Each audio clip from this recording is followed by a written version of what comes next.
Pokoke kula warai iki sampeyan nak ketemu Allah ben selamat niku kula jamin lah. Nah ilmu kula niku orisinil. Allah niku gada adat, gada sunnah lah dalam bahasa Quran. Perkara iku ana alamate. Dadi misale ana mendung alamate napa udan. Terus Allah niku nggih damel sistem. Salih waladzi ja'ala syamsa diya awal qamara nura wa qaddarahu manazila li ta'lamu adadas sinina napa wal hisab. Sehingga di sistem itu kita tahu musim hujan itu misalnya musim ini. Kalau musim kemarau ini posisi bintang pas di sini. Sehingga wong Jawa sing goblok lah roh iki musim hujan iki musim kemarau. Kalau ahli hisab, ahli astronomi ngerti kalau matahari di sini berarti musim ini, kalau matahari di sini musim ini. Begitu juga musim panas, musim gugur macam-macam. Itu kita tahu, itu sunnahnya Allah dan itu yang bikin Allah, kita tahu. Tapi sekali ada hujan kok kamu bilang begini, wajar udan deres wong rendeng. Itu Allah tersinggung karena kamu nganggep udan itu jasane rendeng, ora jasane pangeran. Gak repot ngadepi pangeran. Ya memang begitu. Karena inginnya Allah manusia itu punya dua kecerdasan. Kecerdasan yang diciptakan nubuwah yaitu akidah dan kecerdasan yang diciptakan sains yaitu pengetahuan. Di kula terangno nggih cara mazhab Abu Hanifah banyu iku ora iso najis. Wes pokoke banyu iku nyucekno dadi ora iso napa? Najis. Tapi kalau dalam mazhab Syafi'i itu air yang tidak sampai 2 kolah. 2 kolah niku ukuran 1/4 itu sekira-kira 1 meter persegi. Berarti kiri kanan atas bawah niku napa? 1 meter niku pun 2 napa? Kula. Niku nak cara Imam Syafi'i jika air sebelum 2 kula itu kena najis sedikit rubah atau tidak rubah najis, nggih. Tapi kalau terlalu banyak meskipun kena macam-macam tidak napa? Tidak najis. Terus ila mata ghayyara kecuali yang rubah. Di misalnya ada limbah, ada kubangan besar gitu yang beribu-ribu liter, tapi kok warnanya sudah warna coklat, ya kayak tinja macam-macam itu dihukumin apa? Najis. Tapi wis macam-macam malah mazhab dalam air. Tapi saya pastikan itu mazhab ulama. Saya pastikan itu mazhab ulama. Kalau teks hadisnya begini nih, monggo nak jinan api latihan ijtihad, kok menyesatkan ya ora apa-apa, sementing ini latihan. Jadi di Madinah, ini hadis di Musnad Ahmad. Di Madinah itu ada sumur, bukan sungai loh. Saya ulang lagi sumur, bukan sungai. Kalau sungai itu konotasinya kan luas, panjang, mengalir. Ini sumur, bener-bener apa? Sumur. Sumur, ya gede sumur enggak sepiro. Nabi itu wudu di situ, terus diingatkan ya Rasulullah, itu sumur dulu zaman sebelum engkau datang, sebelum ada Islam di sini, dipakai pembuangan jifah. Batang anjing dan nyuwun sewu kotoran orang haid. Ya kotoran orang haid. Terus saat itu Nabi ngendikan alma tahurun la yunajjisuhu syai'un. Kata Nabi yang namanya air itu menyucikan. Tidak pernah bisa kena najisnya. Alma tahurun la yunajjisuhu syai'un. Terus Nabi wudu. Ya sudah begitu. Ya sudah begitu sampe rasa bojiro-jiro no. Alhamdulillah hadisnya ngono. Ya kan ya, paham kan ya? Nah. Mana nek sampean ditangkleti. Kulon sering ditanya sama orang-orang Jakarta, "Gus, saya ini punya air langganan PDAM. Itu dikelola dari sungai ini. Padahal sungai ini mulai tinja sampai sapi tank macam-macam ya ke situ semua, Gus. Terus enggak baunya karena kaporit. Itu gimana itu, Gus? Suci ndak itu? Terus saya tanya, "Lah kamu pakai ndak?" Ya sudah pakai, tapi tetap tanya hukumnya. Itu kan seperti yang di Jakarta itu kan misalnya yang diolah itu kan sungai macam-macam tuh, Gus. Lah itu yang limbah keluarga ya kalau untuk nyuci piring enggak apa-apa. Sapi teng macam-macam kan ke situ juga. Ya kan ya, cara kok istihad wi. Karena kalau menurut Syafi'i 2 kolah pun tidak ada pengaruhnya kalau terlalu banyak apa? Bahan yang apa? Najis, yang limbah itu yang najis. Ya jelas najis ya. Kalau teletong sapi kan ijek ono intikal madhab, rausul makul tohir. Kotoran hewan suci itu suci. Masih banyak madhab yang mengatakan bahwa kotoran barang suci itu suci, masih bisa intikal. Kalau kotoran manusia itu lebih kriminal, enggak ada madhabnya itu. Jadi kotorane wedhus iku ana ulama sing darani suci, tapi nek kotorane ruhin gak ono. Nah, itu kan repot. Makanya kata sebagian ahli hadis, sebaiknya hadis itu udah usah diijtihadi, pokoknya Nabi ngendikan begitu gitu. Ya sudah orang terus ya sudah begitu. Paham gitu terus seperti di sini misalnya yang di sini Gajah Wong itu kan atasannya sana mulai kali code kan wong macam-macam. Mulai wong buang kotor air besar, air kecil kan lewat semua. Macam-macam. Makanya masalah air itu pokoknya sifatnya air itu ma'an tahura, sifatnya air itu mensucikan. Mensucikan itu dua dalam mazhab Syafi'i itu. Air dan tanah. Ya, air dan tanah. Terus sama Abu Hanifah ditambah satu. Ini kalau sampean coba tidak apa-apa, api. Makanya kalau ada boto, coroknya apa Mus? Boto ya. Boto bangunan apa? Boto. Itu kan kebanyakan kan kadang kan tipak buahan pletong itu kan ya. Terus dipakai boto. Dicampur-campur, diulet-ulet. Terus jadi apa? Boto. Cara mazhab Syafi'i tetap najis, dipakai masjid tidak bisa karena sebagian bahannya dari apa? Najis. Cara mazhab Hanafi suci karena sudah dibakar. Karena api itu termasuk alat mensucikan. Alasannya Imam Abu Hanifah, orang yang fasik-fasik itu nanti disucikan pakai api neraka. Berarti api itu bagian dari alat mensucikan. Jadi misalnya Ruhin mau sholat dibakar, sholat suci gitu. Karena api itu mensucikan. Buktinya orang-orang yang masuk neraka nanti sebelum masuk surga kalanya disucikan dengan api. Mana ada di neraka disucikan pakai air? Artinya kalau ada batu bata itu yang dipakai dari najis ya kemudian dibakar, itu berarti cara mazhab Hanafi suci. Alhamdulillah tuh. Jadi kita bikin masjid nyaman karena bahannya dianggap apa? Suci. Lewat apa? Lewat apa? Api tadi dia dibakar. Tapi yang ngeri ya. Nggih. Ben sampean ngerti mazhab gitu. Terus saya memang tak niati setiap saya ngaji entah 1-2 tak sisipkan hukum fikih karena fikih ini yang kita alami keseharian. Nggih, fikih ini yang kita alami napa? Keseharian. Makanya saya minta teks hadis tadi jangan rubah. Pokoknya ada sumur loh, tidak sungai. Sumur itu kan airnya tenang, tidak ngalir. Nyatanya Rasulullah sudah dilapuri. Ini batang-batang anjing dan bekas orang-orang haid, kotoran haid itu dibuang di situ ya Rasulullah. Terus Nabi menjawab, alma la yunajjis alma utahurun la yunajjisuhu syai'un. Terus orang-orang Syafi'iyah mentahmilkan dalam bahasa ijtihad itu dianggap itu mungkin sumurnya terlalu besar dan airnya terlalu apa? Banyak sehingga kotoran-kotoran itu tidak merubah warna. Tapi kata yang lain-lain masa yang benar aja gitu, masa banyu diam dimasuki kotoran gitu tidak apa? Rubah. Nah itu ya itulah ijtihad. Ijtihad itu ya. Ijtihad itu guyonannya kan gitu. Pendapat saya benar mungkin salah, pendapat Anda salah mungkin apa? Benar. Karena ya sama-sama mirip-mirip itu untuk menganalisis itu. Yang jelas Allah mensifati air itu ma'an tahura, bahwa air itu punya sifat dasar mensucikan. Kaya nek cara kula niku asal tidak terlalu ketok najis ngoten niku. Kaya pad PDAM ngoten niku. Enggak gak ambu taek terus gak ambu apa nek suci wonten mawon. Dan takoki tapi kan asal usulnya di sana najis gini. Asal usul barang kok repot.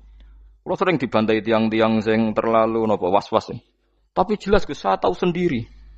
Sapi teng itu ngalir ke sungai gini-gini saya tahu sendiri. Tak jawab, saya juga tahu sendiri dari langit itu langsung air turun.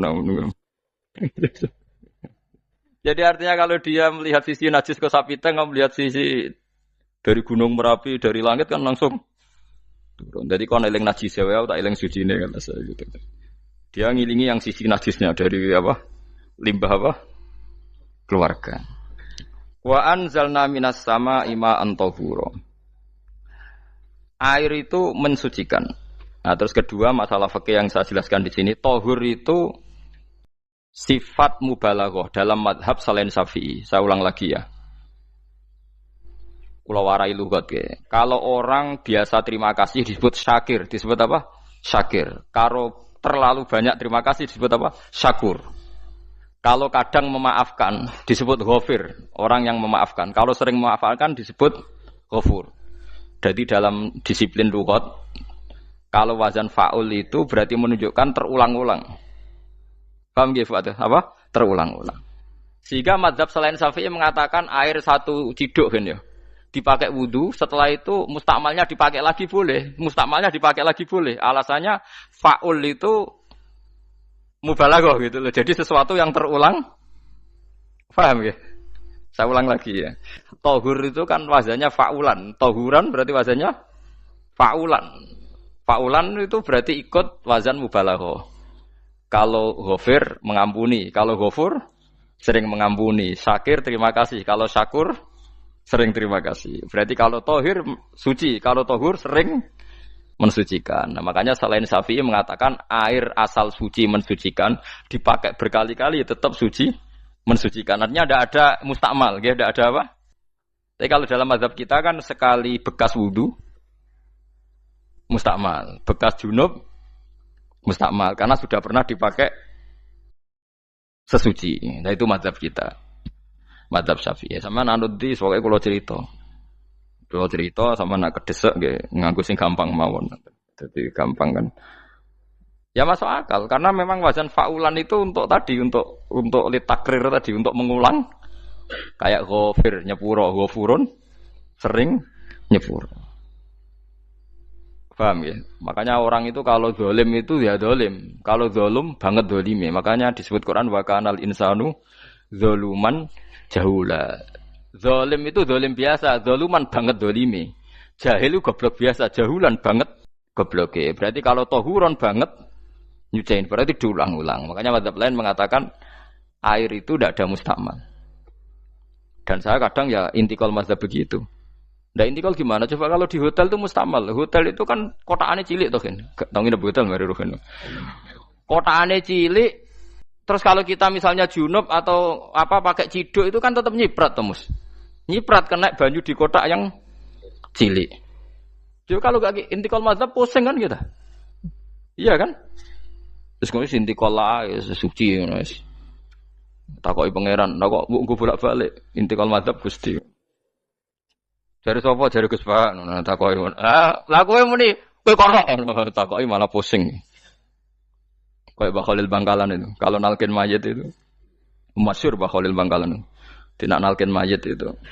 Yo kan yo, aku sibuk urusanku akeh. Takoki malaikat ngenteni Mbah Khalil. Tinggal mire. Sing ngono tok. Nalkin meneh. Yo jiyo, soe nak takoki malaikat marbuka manabiuka ngenteni ketuane. Maksudnya ngenteni dekne. Ya sudah ditinggalin. Ya orang ditakoki wong dekne orang kabudut.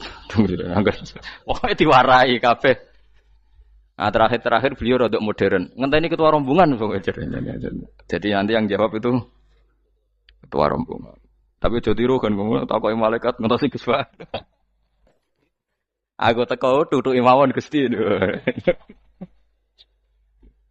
Tuan. Yakin muga rukin ngomong ngoten kula ngomong bukan nangkir. Kamu tahu kan tugas standar Anda apa? Ya tugas standarnya bukan nangkir nutuki Gus. Biasa wae. Biasa nutuki takkan apa? Nah itu mungkin bagian guyone wali ku jek mungkin. Kadang orang itu engkar ndak bisa. Yaitu tadi piye wae resmi teknya Allah tu yaumana kullu unasim bi imamihim. Nanti manusia dipanggil itu per ketuanya. Bukan per individu kesuwen. Jadi ada teori itu yang mungkin benar. Ya, teori itu yang mungkin benar karena kita nanti di mahsyar juga dipanggil ketuanya dulu. Jadi ya ma'asyarus syafi'iyah. Terus Imam Syafi'i disuruh maju ya ma'asyarul malikiyah. Karena ketua ini nanti yang menciptakan madhab.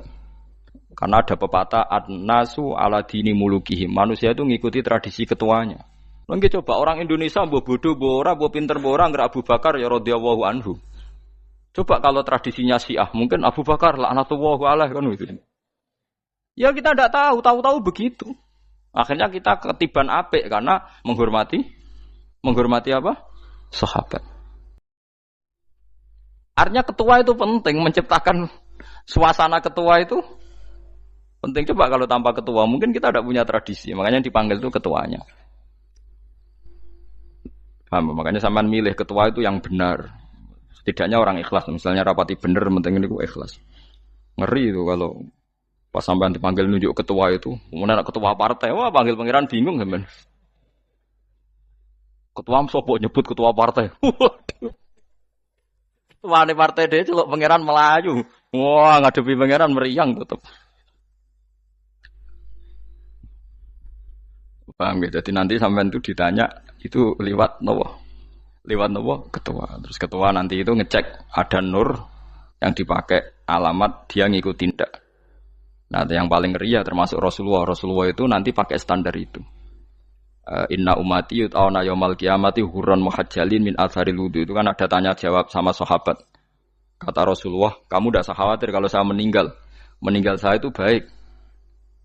Hayati khairun lakum wa mamati khairun lakum. Saya hidup di antara kalian ya baik, setelah saya meninggal juga baik. Ya Nabi ya unik. Amma hayati fali asunna lakum as-sunan. Kalau saya masih hidup, berarti saya bisa meneladani kamu melakukan beberapa sunnah, beberapa tradisi. Sunnah itu tradisi. Jadi orang kudu artinya sunnah itu wajib atau sunat. Buktinya di Quran ada sunnatallahil latif sunnatullah fil ladzina khalau min qabl. Jadi sunnahnya, tradisinya Allah menghukumi orang-orang dulu. Itu bisa orang benar, bisa orang tidak apa? Benar. Kata Nabi, kalau saya masih hidup, fali asunna lakum asunan, saya bisa mentradisikan kamu beberapa sunnah, bisa wajib, bisa sunnat. Wa amma wafati ya khairun lakum. Kalau saya sudah meninggal nanti juga bagus. Mergo aku nak SK pundhut jare Nabi, aku jejer pangeran.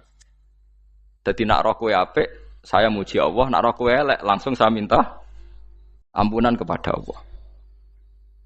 Dan semua umatku nanti diampuni. Terus Nabi mulai menangis, tapi ada beberapa masalah. Ketika orang-orang itu ternyata umatku, mau saya ajak ke surga, kata Tuhan, kata Allah, innahum qad ahdatsu ba'dak. Mereka ini bikin aturan aneh-aneh setelah kamu Muhammad. Terus Pak aku suhkon ya sudah kalau gitu tak tinggal ke surga, tidak ikut masuk surga. Nah kemudian ulama berdebat ahdatsu itu apa? So, ada yang itu bid'ah gitu. Macam-macam. Kalau ulama Sunni ahdatsu itu ya bid'ah ibadah mahdhah. Jadi misalnya orang melakukan sholat zuhur kok 6 rakaat itu kan wong nganggur papat es kesel kok malah muni 6 itu loh. Utawa duhur kok mau 3 rakaat itu kan ya itu bid'ah. Karena ibadah mahdhah. Tapi kalau masalah sosial itu fleksibel. Fleksibelnya adalah misalnya dulu Nabi naik unta, orang yang anti bid'ah juga naik Innova. Padahal dulu naik unta. Orang-orang yang poligami itu ya tidak nunggu istri pertama mati. Padahal dulu Nabi poligami setelah Sayyidah Khadijah meninggal. Ya mereka baik-baik saja. Alasannya poligami sunnah Rasul. Padahal nak detailnya sunnah Rasul poligami setelah istri pertama meninggal. Jadi kayak Rohin itu belum boleh. Istrinya kan masih hidup 2 dia. Tapi sudah. Nah, bahkan artinya kalau sampean memaksakan gitu. Sampean kalau enggak percaya saya bacakan ayat. Wal khailah wal bihola wal hamira litarkabuha wazina. Kamu bisa naik kuda, naik onta, naik himar. Setelah kamu naik dan kamu tenang di atas punggungnya, litastawu ala zuhuri, tsumma tazkuru ni'mata rabbikum idza stawaitum 'alaihi wa taqulu subhanalladzi sakhkhara lana hadza ma kunna lahu mukrin. Artinya ketika kita naik onta zaman dulu dan tagnya memang onta, itu terus kamu baca subhanalladzi sakhkhara lana hadza. Apakah sekarang kesunatan baca itu kalau yang ditumpai onta, sehingga kalau yang naik Innova tidak usah baca itu? Gitu. Wah, aku numpakku ora onta kok, dadi ora usah maca subhanalladzi wa sakhkhara lana. Dhisik Nabi maca iku mergo numpake onta. Ya ngajak goblok bareng to, mosok umat tepuk kanthi begitu itu. Makanya sensitif, bakas bid'ah ndak itu sensitif, tidak usah dibahas, biasa saja. Nek senara cocok ya diem aja. Sudah sebenarnya cocok kalau sampai ngelakoni tapi tidak usah komentar karena jelimet. Saya pernah ditelepon orang dimaki-maki. Orang Sidoarjo. Padahal wong Jawa Timur, ya aneh. Kan ada orang matur Rasulullah namanya Abdullah bin Amr. Ya Rasulullah saya ini kuat puasa terus. Kata Nabi jangan puasa 1 bulan 3 hari saja itu sama dengan 1 bulan penuh karena satu puasa sama dengan 10. Masih balelo terus termasuk menyangkut Quran. Ya Rasulullah, saya ini tiap hari khatam Quran, jangan 1 bulan sekali aja baru khatam. Enggak ya Rasulullah, saya ini ingin sering khataman. Ya sudah kalau gitu seminggu sekali sab'al layal. Saya lebih kuat ya Rasulullah, 3 hari. 3 hari saja khatam sekali. Iqra'hu fi salasin kata Nabi. Ya Rasulullah, saya lebih kuat ketimbang itu. Tidak ada yang lebih baik ketimbang itu kata Nabi. Kemudian orang itu anti semaan karena semaan itu kan 1 hari khatam. Paham ya? Maksudnya hadis tadi yang di Bukhari dipakai dalil anti apa? Semaan karena semaan itu 1 hari apa? Khatam. Lewat telepon pertama lewat santri saya, terus lama-lama lewat telepon. Saya tanya, kamu bacanya hadis kira-kira sama saya banyak mana? Kayaknya banyak jenengan. Terus saya tanya, betul Nabi menyuruh khatam tiap 3 hari? Ya. Betul Nabi nyuruh khatam tiap 1 bulan? Ya. Ya sudah lakukan saja. Anda sering enggak khataman tiap 3 hari? Tidak pernah, setahun aja tidak mesti. Lah iya kalau Nabi melarang baca Quran tiap hari kamu setuju, tapi Nabi nyuruh tiap hari khatam kamu tidak setuju. Enggak apa-apa, kamu anti semaan enggak apa-apa, tapi lakukan perintah Nabi tiap 3 hari khatam. Menang deh. Lah itu maksud saya. Anda tidak apa-apa milah-milah bid'ah sesuai versi Anda, pemahaman Anda, tapi yang fair. Kalau Anda anti semaan ya harus tiap 3 hari khatam karena dawuh Nabi iqra'hu fi kulli salasin. Enggak juga kan, mereka juga orang yang enggak jarang baca. Jarang baca apa?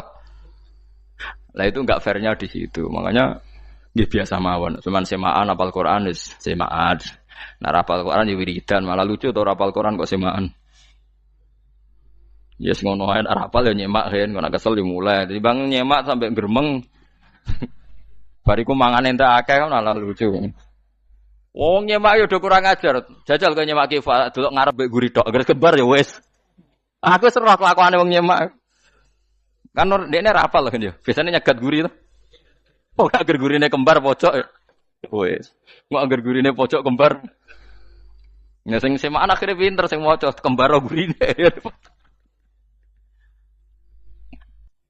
Paham gitu, terus paham gitu, tohuron gitu, tak latih memahami Quran secara luwat. Quran bagaimanapun bilisanin arabiyim mubin. Ada ulama yang berpendapat tohir itu dimubalaghahkan tohur, seperti ghafir, ghafur, syakir, syakur. Sebab itu menurut mazhab ini tidak ada air apa musta'mal. Tapi kita biasa mazhab Syafi'iyah apa? Ada apa?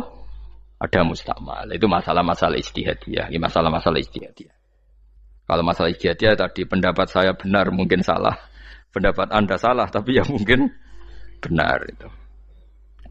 Wa anzalna minas sama ima antahura mutahhiron tegese banyu iku sing nyucekno. Linuhya supaya maringi urip ingsun. Bihi sebab anane banyu baldatan ing daerah maitan kang mati. Jadi istilah resmine pangeran yo aku nak nguripno bumi iku yo nganggo lantaran banyu. Dadi aja mbok soal pangeran kok butuh lantaran. Waduh repot. Mung Qur'ane pangeran dhewe istilahno aku nak nguripno bumi lewat lantaran banyu. Ya rasa mbok jurok-jurokno. Pangeran kok butuh lantaran. Ndak usah lantaran lah ya iso, tapi nek Allah nganggo lantaran ya oleh ya aja terus Allah kok nganggo wasilah. Wah ya malah kacau. Ora usah ngono-ngono, ora usah mikir. Pokoke Qur'an diwaca ora usah dipikir, pun iman nonton mawon kok repot. Iman kok napa? Kok repot. Linuh ya supaya ngurip-ngurip sapa ingsun bi sebab banyu baldatan ing negara atau daerah maitan kang mati. Jadi sampean jangan mengatakan kalau Allah untuk menghidupkan bumi butuh air ya keliru. Allah itu tidak butuh apa-apa, nggih. Allah itu tidak butuh apa-apa. Tapi kalau Allah punya sunnah, punya adat menghidupkan bumi itu pakai air, ya Allah jangan kamu atur. Kira pangeran kok ngatur. Itu kan ada cerita di kitab-kitab itu termasuk di Ihya itu. Nabi Musa itu sok dekat Allah. Jadi enggak mau mimik obat. Membuktikan bahwa Allah itu tidak butuh wasilah. Aqaqir itu maknanya obat-obatan yang dari herbal itu bahasa Arabnya apa? Al-aqaqir. Dia setiap konsultasi sama dokter disuruh minum herbal itu. Enggak mau dia. Enggak, saya akan disembuhkan Allah langsung, enggak usah lewat obat apa herbal katanya. Tiap dokter ditanya jawabannya sama. Oh, dokter goblok. Kamu belum tahu ya kalau Allah itu tidak butuh wasilah. Malah marah-marah dia tuh. Akhirnya dia konsultasi langsung ke Tuhan. Apa betul ya Allah saya butuh minum akokir? Terus, lah kata dokter gimana? Karena herbal itu fungsinya gini-gini. Terus, saya Musa, sing gawe fungsi herbal ngono iku sapa? Nggih jenengan. Lah yo aku gawe fungsine ngono kowe ngombe kok ora gelem. Sing gawe ku ya aku. Jadi sing gawe bodrek ku nak kowe ngeluh, bodrek mandi sing gawe ku ya pangeran, rumangsamu sapa? Sing gawe ruhe nak bar kelon lega ya pangeran. Mangsamu sapa? Omane bojone ayu kan. Ah, sing wis pangeran ora usah aku isin gengsi, ora usah ngono. Lha muni elek dibanding bojone ning swarga, nek ning donya ya ayu, nguruhin ya diselera kok udarane. Paham gitu. Terus itu masalah yang enggak akan selesai ila yaumil qiyamah. Jadi ada cara pandang langsung Allah itu ya bisa. Tapi misalnya ada sunnatullah ya jangan kamu tentang. Termasuk Nabi Musa akhirnya Nabi Musa mau minum. Setelah minum sembuh. Terus ketika sembuh diberitahu Allah, memangnya kenapa kalau minum obat itu? Obat itu ada khasiatnya yang bikin juga Allah. Kok kamu hindari itu alasannya apa? Wong yang bikin juga Allah. Makanya kalau kamu percaya wasilah, kalau terpaksa percaya, kamu harus yakin bahwa nomor satu adalah Allah Subhanahu wa Ta'ala. Kalau kamu takut orang itu syirik, ya gak apa-apa kamu lawan, harus kamu lawan. Memang selera kamu begitu. Kamu harus tidak usah ikut pakai, wong kamu khawatir, tidak apa-apa. Jadi sing khawatir syirik, ora usah nganggo ali-ali, ora usah nganggo ake. Tapi sing seneng dagangan, ya nganggo. Ora usah jimat-jimatan, ini niati napa? Booming ngoten mawon niati dagang. Kulo nu diakek larang sedurunge rame-rame akek. Barang akek kerame terus mboten kula nggo. Wah, darani murah repot. Nggih, kula mboten sombong. Dulu akeknya bapak itu zaman Bapak Sugeng tuh pernah ditawar ditukar mobil. Zaman itu mobilnya seharga 60 juta.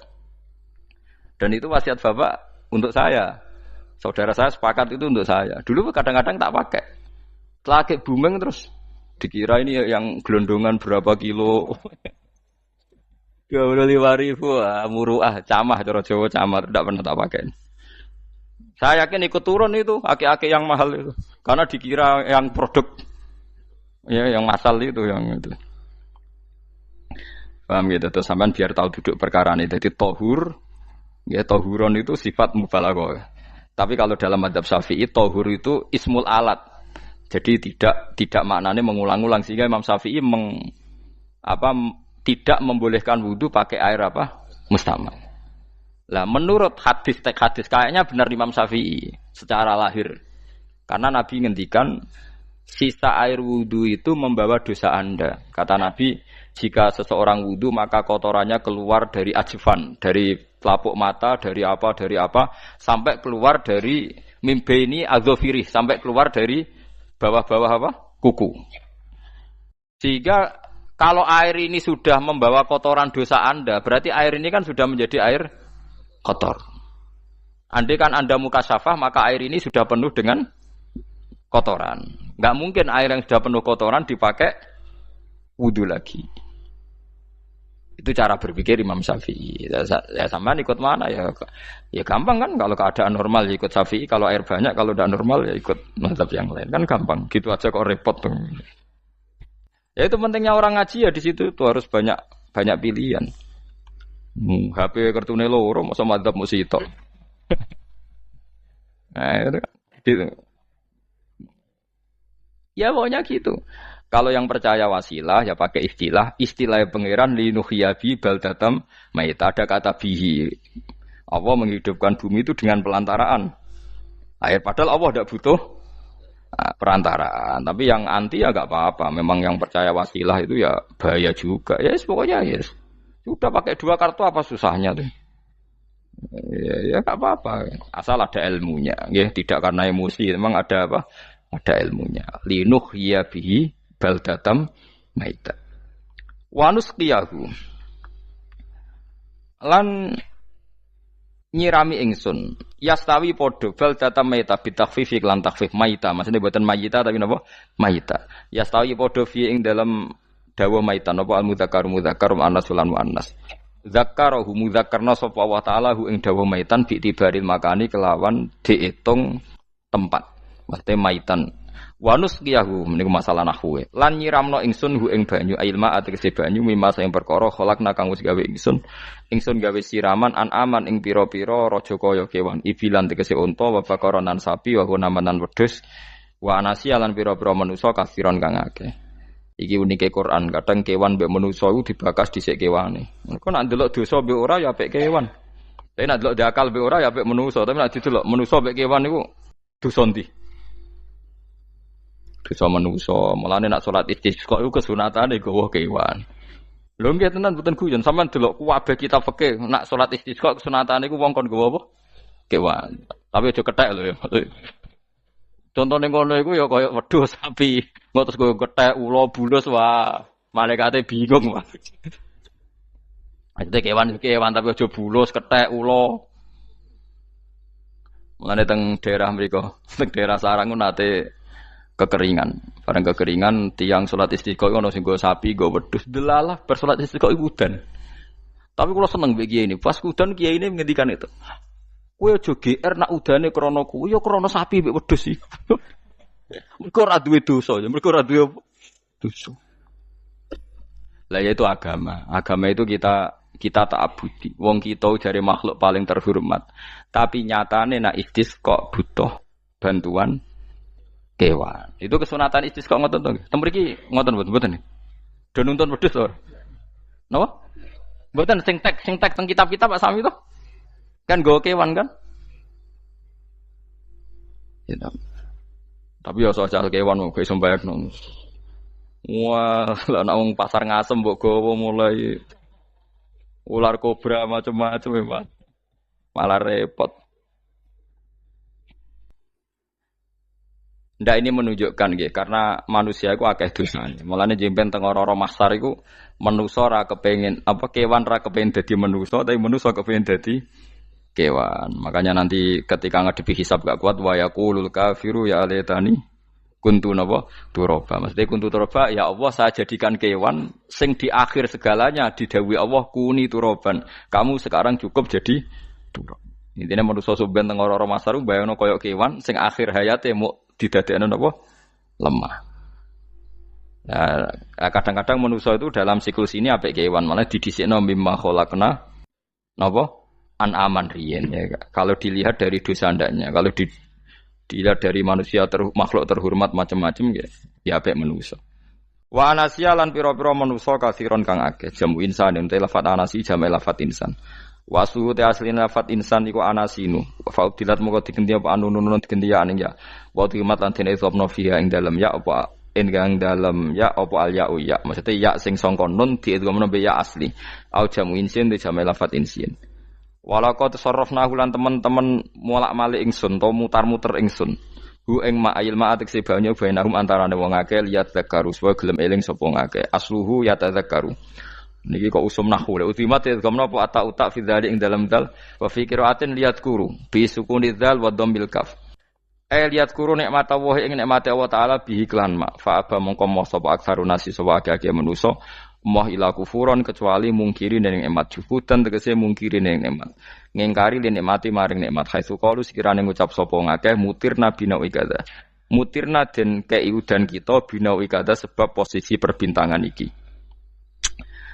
supaya kula warai iki sampeyan nak ketemu Allah ben selamat niku kula jamin lah nak ilmu kula ni orisinil Allah niku gada adat gada sunnah lah dalam bahasa Quran ini. Perkara iku ana alamate. Dadi misale ana mendung, alamate napa? Udan. Terus Allah niku nggih damel sistem. Misale huwallazi ja'ala syamsa diya awal qamara nura wa qaddarahu manazila li ta'lamu adadas sinina napa wal hisab. Sehingga di sistem itu kita tahu musim hujan itu misalnya musim ini. Kalau musim kemarau ini, posisi bintang pas di sini. Sehingga wong Jawa sing goblok lah roh iki musim hujan, iki musim kemarau. Kalau ahli hisab, ahli astronomi ngerti kalau matahari di sini berarti musim ini, kalau matahari di sini musim ini. Begitu juga musim panas, musim gugur macam-macam. Itu kita tahu, itu sunahnya Allah dan itu yang bikin Allah, kita tahu. Tapi sekali ada hujan kok kamu bilang begini, wajar udan deres wong rendeng. Itu Allah tersinggung karena kamu nganggep udan itu jasane rendeng, ora jasane pangeran. Gak repot to ngadepi pangeran. Ya memang begitu. Karena inginnya Allah manusia itu punya dua kecerdasan. Kecerdasan yang diciptakan nubuwah yaitu akidah dan kecerdasan yang diciptakan sains yaitu pengetahuan. Itu inginnya Allah. Jika menyangkut hisab dan ru'yah yang diperdebatkan oleh Muhammadiyah itu sebetulnya juga masalah sepele. Masalah sepele itu begini. Siapa sih yang mungkiri hisab? Wong hisab itu ya nasib pangeran li ta'lamu adadasinina wal hisab. Siapa sih yang mungkiri ru'yah? Wong ru'yah itu hadisnya sahih. Yasumu li ru'yati wa aftiru li ru'yati. Fa in humma 'alaikum fa akmilu iddata sa'ban salasina yauman. Jika kamu ragu ya ikmal. Ikmal itu menjadi 30 hari. Sekarang sampean saya tanya, ikmal 30 hari itu dari hisab apa ru'yah? Hisab kan namanya ikmal itu pakai saiki wis 29, nak kepen ikmal 30. Lho ikmal itu ru'yah ta hisab? Hisab. Jadi apa susahnya sih pakai dua ilmu itu? Tapi sekarang jadi politik identitas. Pokoknya kalau ru'yah itu NU, kalau hisab itu Muhammadiyah. Terus dijak goblok bareng kan gitu ya. Mulane susah jadi ulama itu. Mergo dijak goblok nih. Ya sama seperti kunut ndak kunut. Saya Muhammadiyah itu lahir tahun 1912, NU 1926. Orang tahu semua sebelum itu zaman Madzhabul Arba'ah Abu Hanifah itu ndak kunut. Imam Syafi'i kunut. Terus kamu bilang Syafi'i NU, Abu Hanifah Muhammadiyah. Memangnya Imam Syafi'i tahu Rois Am? Jadi kita yang ulama itu biasa saja karena melihat Imam Syafi'i itu kunut, Abu Hanifah tidak kunut. Tahu-tahu sekarang jadi politik identitas kalau kunut itu NU, tidak kunut Muhammadiyah. Memangnya Imam Syafi'i tahu dadi Rois Am ning PBNU sing liwat ahwa kan mboten ate. Jadi kalau ulama itu lebih sederhana cara berpikir. Ya sudah, hisab itu ya ilmunya Allah, ruya ya ilmunya Allah. Jadi misalnya dagang dihitung, kalau dihitung itu rasional berarti sain. Kalau tidak dihitung kok berarti jenenge kejutan ya enggak, kita pernah ngalami kita pernah ngalami dua-duanya kan. Dihitung ya pernah laba, kejutan ya pernah. Musim sulit dagang rugi ya biasa, kecengklok rugi kebodhon biasa, lama pernah anggap aja kalau rutin namanya sain sesuai hitungan pengetahuan. Kalau model ngono kejutannya selesai kan. Kok dibenturkan? Kejutan sama rutin itu absolut mana? Akurat mana? Ya ngajak goblok bareng. Paham ki biasa mawon wong sing seneng ilmu tuh ben biasa roh iku roh dojo ben. Ya ben biasa. Nah sekarang itu usum, anti ilmu itu usum. Yang usum sekarang itu politik nopo identitas. Kalau batik wong Yogyo, wah batik nasional berarti wong batik wong Indonesia, anak batik ra wong Indonesia. Jadi batik nopo? Pakaian nopo? Nasional. Ya wong golek hadis nganti ngelu kesunatan ibadah nggo klambi putih. Ora ono kesunatan ibadah nggo klambi nopo? Batik. Tapi nak kowe wong alim ben diarani klambi putih gak wajib, kudu kadang-kadang nganggo batik, nggo nunjukno nak nganggo putih iku. Saya tuh seingat saya belum pernah ngaji gak pakai baju putih. Karena pikiranku sudah sering ditanya, Gus kowe wong alim ora tau joban. Nak joban koyo wong Arab. Nak batik kesane kok ora sunah Rasul seneng putih, setengah-tengah nganggo hem putih wis sunah Rasul tapi tetep Indonesia. Wis tak pikir nonton. Lah kan ora mikir nganggo batik. Tapi itu tadi, saya masih husnudzon. Jika jadi tren, nganggo klambi hem putih dianggap wajib, harus ada yang pakai batik untuk menunjukkan kalau ndak wajib. Lah mungkin dia termasuk begitu melok. Makome dekne iku wis nglurusno. Enggak tahu saya kalau. Oh itu berarti sudah tinggi, kelasnya sudah tinggi. Jadi menurut saya tengah-tengah ya pakai hem putih kalau sholat. Tengah-tengahnya adalah nak jubah terlalu Arab. Nak batik be Nabi ngendikan kesunatane ibadah itu pakai putih. Nganggo mori kok mati ya sudah hem, sudah tengah-tengah.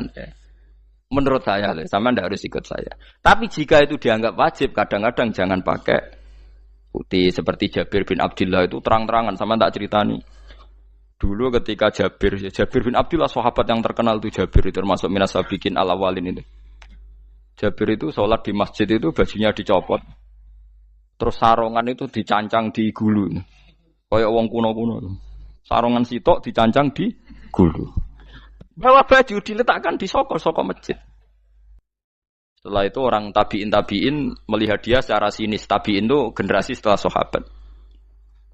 Marah-marah ketika dimaki, masa engkau sahabatnya Nabi sholat bisa bin Wahid pakai baju satu dicancang bisa. Jabir mulai cerita. Kamu jangan bilang pakai serban itu sunat, kamu jangan bilang pakai jubah sunat. Bagaimanapun menjadi sunat karena kamu punya. Sehingga kamu bilang sunat karena kamu punya. Dulu kita zaman Rasulullah masih hidup, kita semua itu tidak punya baju, punyanya satu. Hingga Nabi tidak berani mensunatkan pakai baju dua, kesunatan serban, karena kita hanya punya pakai baju satu. Kita harus mikir bagaimanapun di antara kesunatan itu karena kita mampu. Setelah tidak mampu, tidak ada sunat. Terus Jabir mulai marah-marah, termasuk yang diceritakan. Kalau kamu bungkus orang mati gimana? Ya tak bungkus utuh sampai sikil bedasi raketok. Ya kan ya, nah ini yang mati dibungkus sempurna tuh. Nanti kok pepes itu ya dibungkus. Terus bariku lagi dibuka raine ya. Ya mus. Sing mudin-mudin rai ya. Terus Jabir cerita. Cara kowe wajib ta ora jare Jabir? Nggih wajib. Ya wajib mergo iso. Terus dia cerita, dulu Sayyid Hamzah, dulu bapak saya Abdullah Jabir bin Abdullah. Itu saking enggak adanya baju. Itu nak ditutup sirahe mbek sarong, mboten kafan. Iku ketok sikile. Nak ditutup sikile ketok sirah. Akhirnya do matur Kanjeng Nabi kon nutupi sirah waj'al ala rijlihi sayan min izkhirin. Akhirnya sing sikile ditutup suket. Saking gak anane baju. Kowe saiki Islam wis jaya kecangkeman sithik-sithik muni sunat wis dimaki-maki mbek Jabir. Wis meneng ngejar.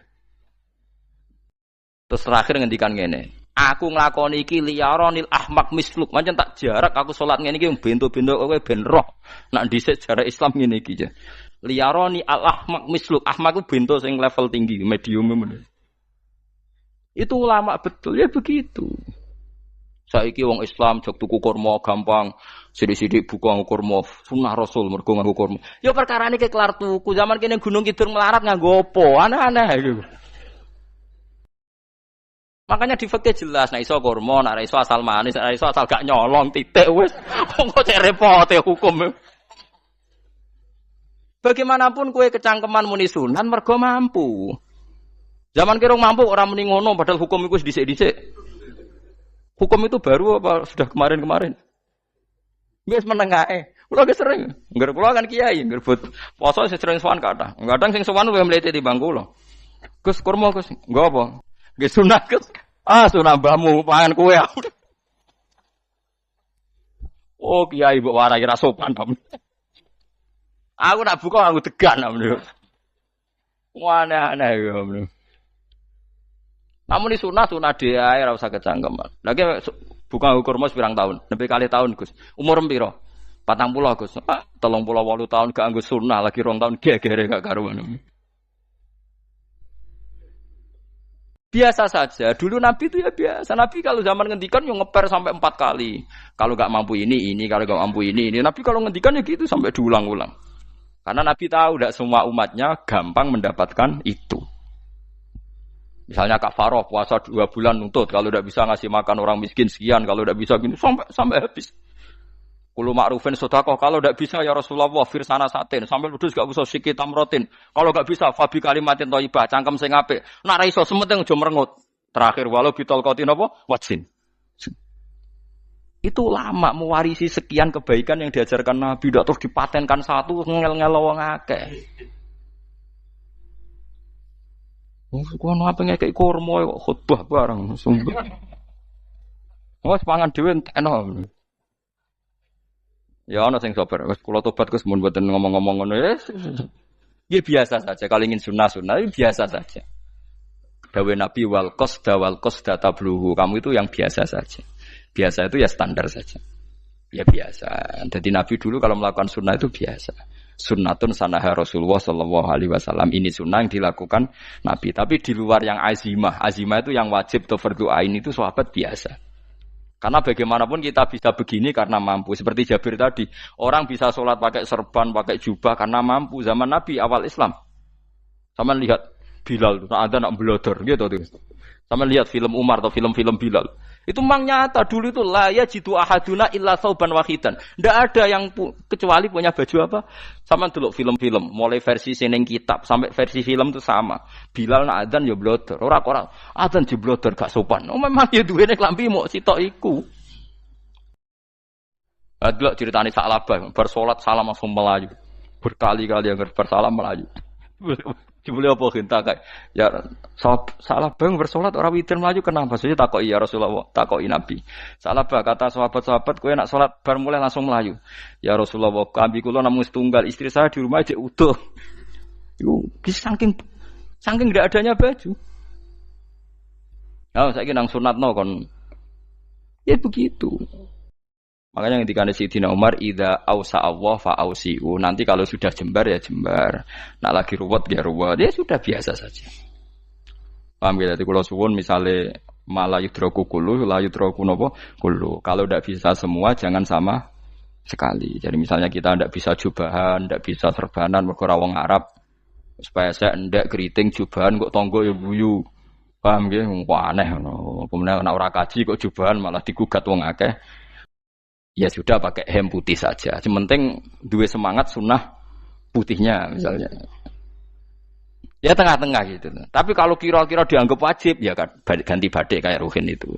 Itu makomnya sudah itu tadi. Sudah tinggi sekali. Ya Nabi itu kan misalnya Nabi nyifati rambut yang baik itu yang lurus ngombak gitu. Sifatnya Dajjal itu keriting. Tapi yang keriting ya enggak apa-apa. Bukan berarti wah keriting mirip Dajjal ya enggak gitu. Ya itu kan Allah menunjukkan kekuasaan. Nanti kalau Allah bikin lurus semua dikira enggak mampu bikin yang keriting. Ya sudah dibikinlah yang keriting. Ya sudah gitu biasa saja buatan berlebihan. Paham gitu. Jadi Nabi itu kalau ngendikan seingat saya ini hafal banyak hadis. Kalau ngendikan tuh sampai berkali-kali. Itu tadi mulai kalau sedekah pakai ini. Kalau ndak mau ini sampai mulai firsana satin sambil wedhus ijek larang. Walau bisik kita meroh separone kurma. Masih kadang ndak mampu fabi kalimatin thayyibah. Enggak mampu lagi. Ya, soalnya tak sedekah walau bitol qoti wajin. Sedekahlah meskipun dengan ceria. Itu sirinya kenapa saya ngaji guyon. Karena paling ndak ceria itu happy. Coba kalau saya ngaji merengut, menang terus ketok nyesal. Terus sing ngaji kan mikir, Gus bak kurang apa? Kita ngaji ku ono sing kurang. Oh, terus yang keduanya nafsir wah paling kurang sangune. Wah jadi repot. Mulane kula ngeten wis tak pikir, mangsa ora tak pikir. Guyon kula mek sampean nangis mbon ndi ganjaran akeh ndi. Mergo guyon kula bi ilmen nangis sampean mikir utang. Jadi terakhir sedekah talqati wajhin, wajah yang ceria, yang happy. Kowe iki happy kan yo seneng, paling gak mikir nasibe kan. Kiai iku happy sebenes. Jajal misalnya kayak dikiai kok rogen sumpeng, maca kukar kukur, bariku angop, bariku kukur meneh. Kan wong mikir, wayahe tanggale bayar apa piye kredite? Waduh. Apa wayahe ditarik sepeda motor? Kan orang terus menafsirkan macam-macam. Sing elek sing wong alim mulai nafsiri paling terkipe ra iso. Wah, paling elek. Ya nek wong alim kan ana ukur-ukur mesti nek sing suudon kan paling macane bingung terkipe ngono. Ya macam-macam lah sesuai asumsi napa.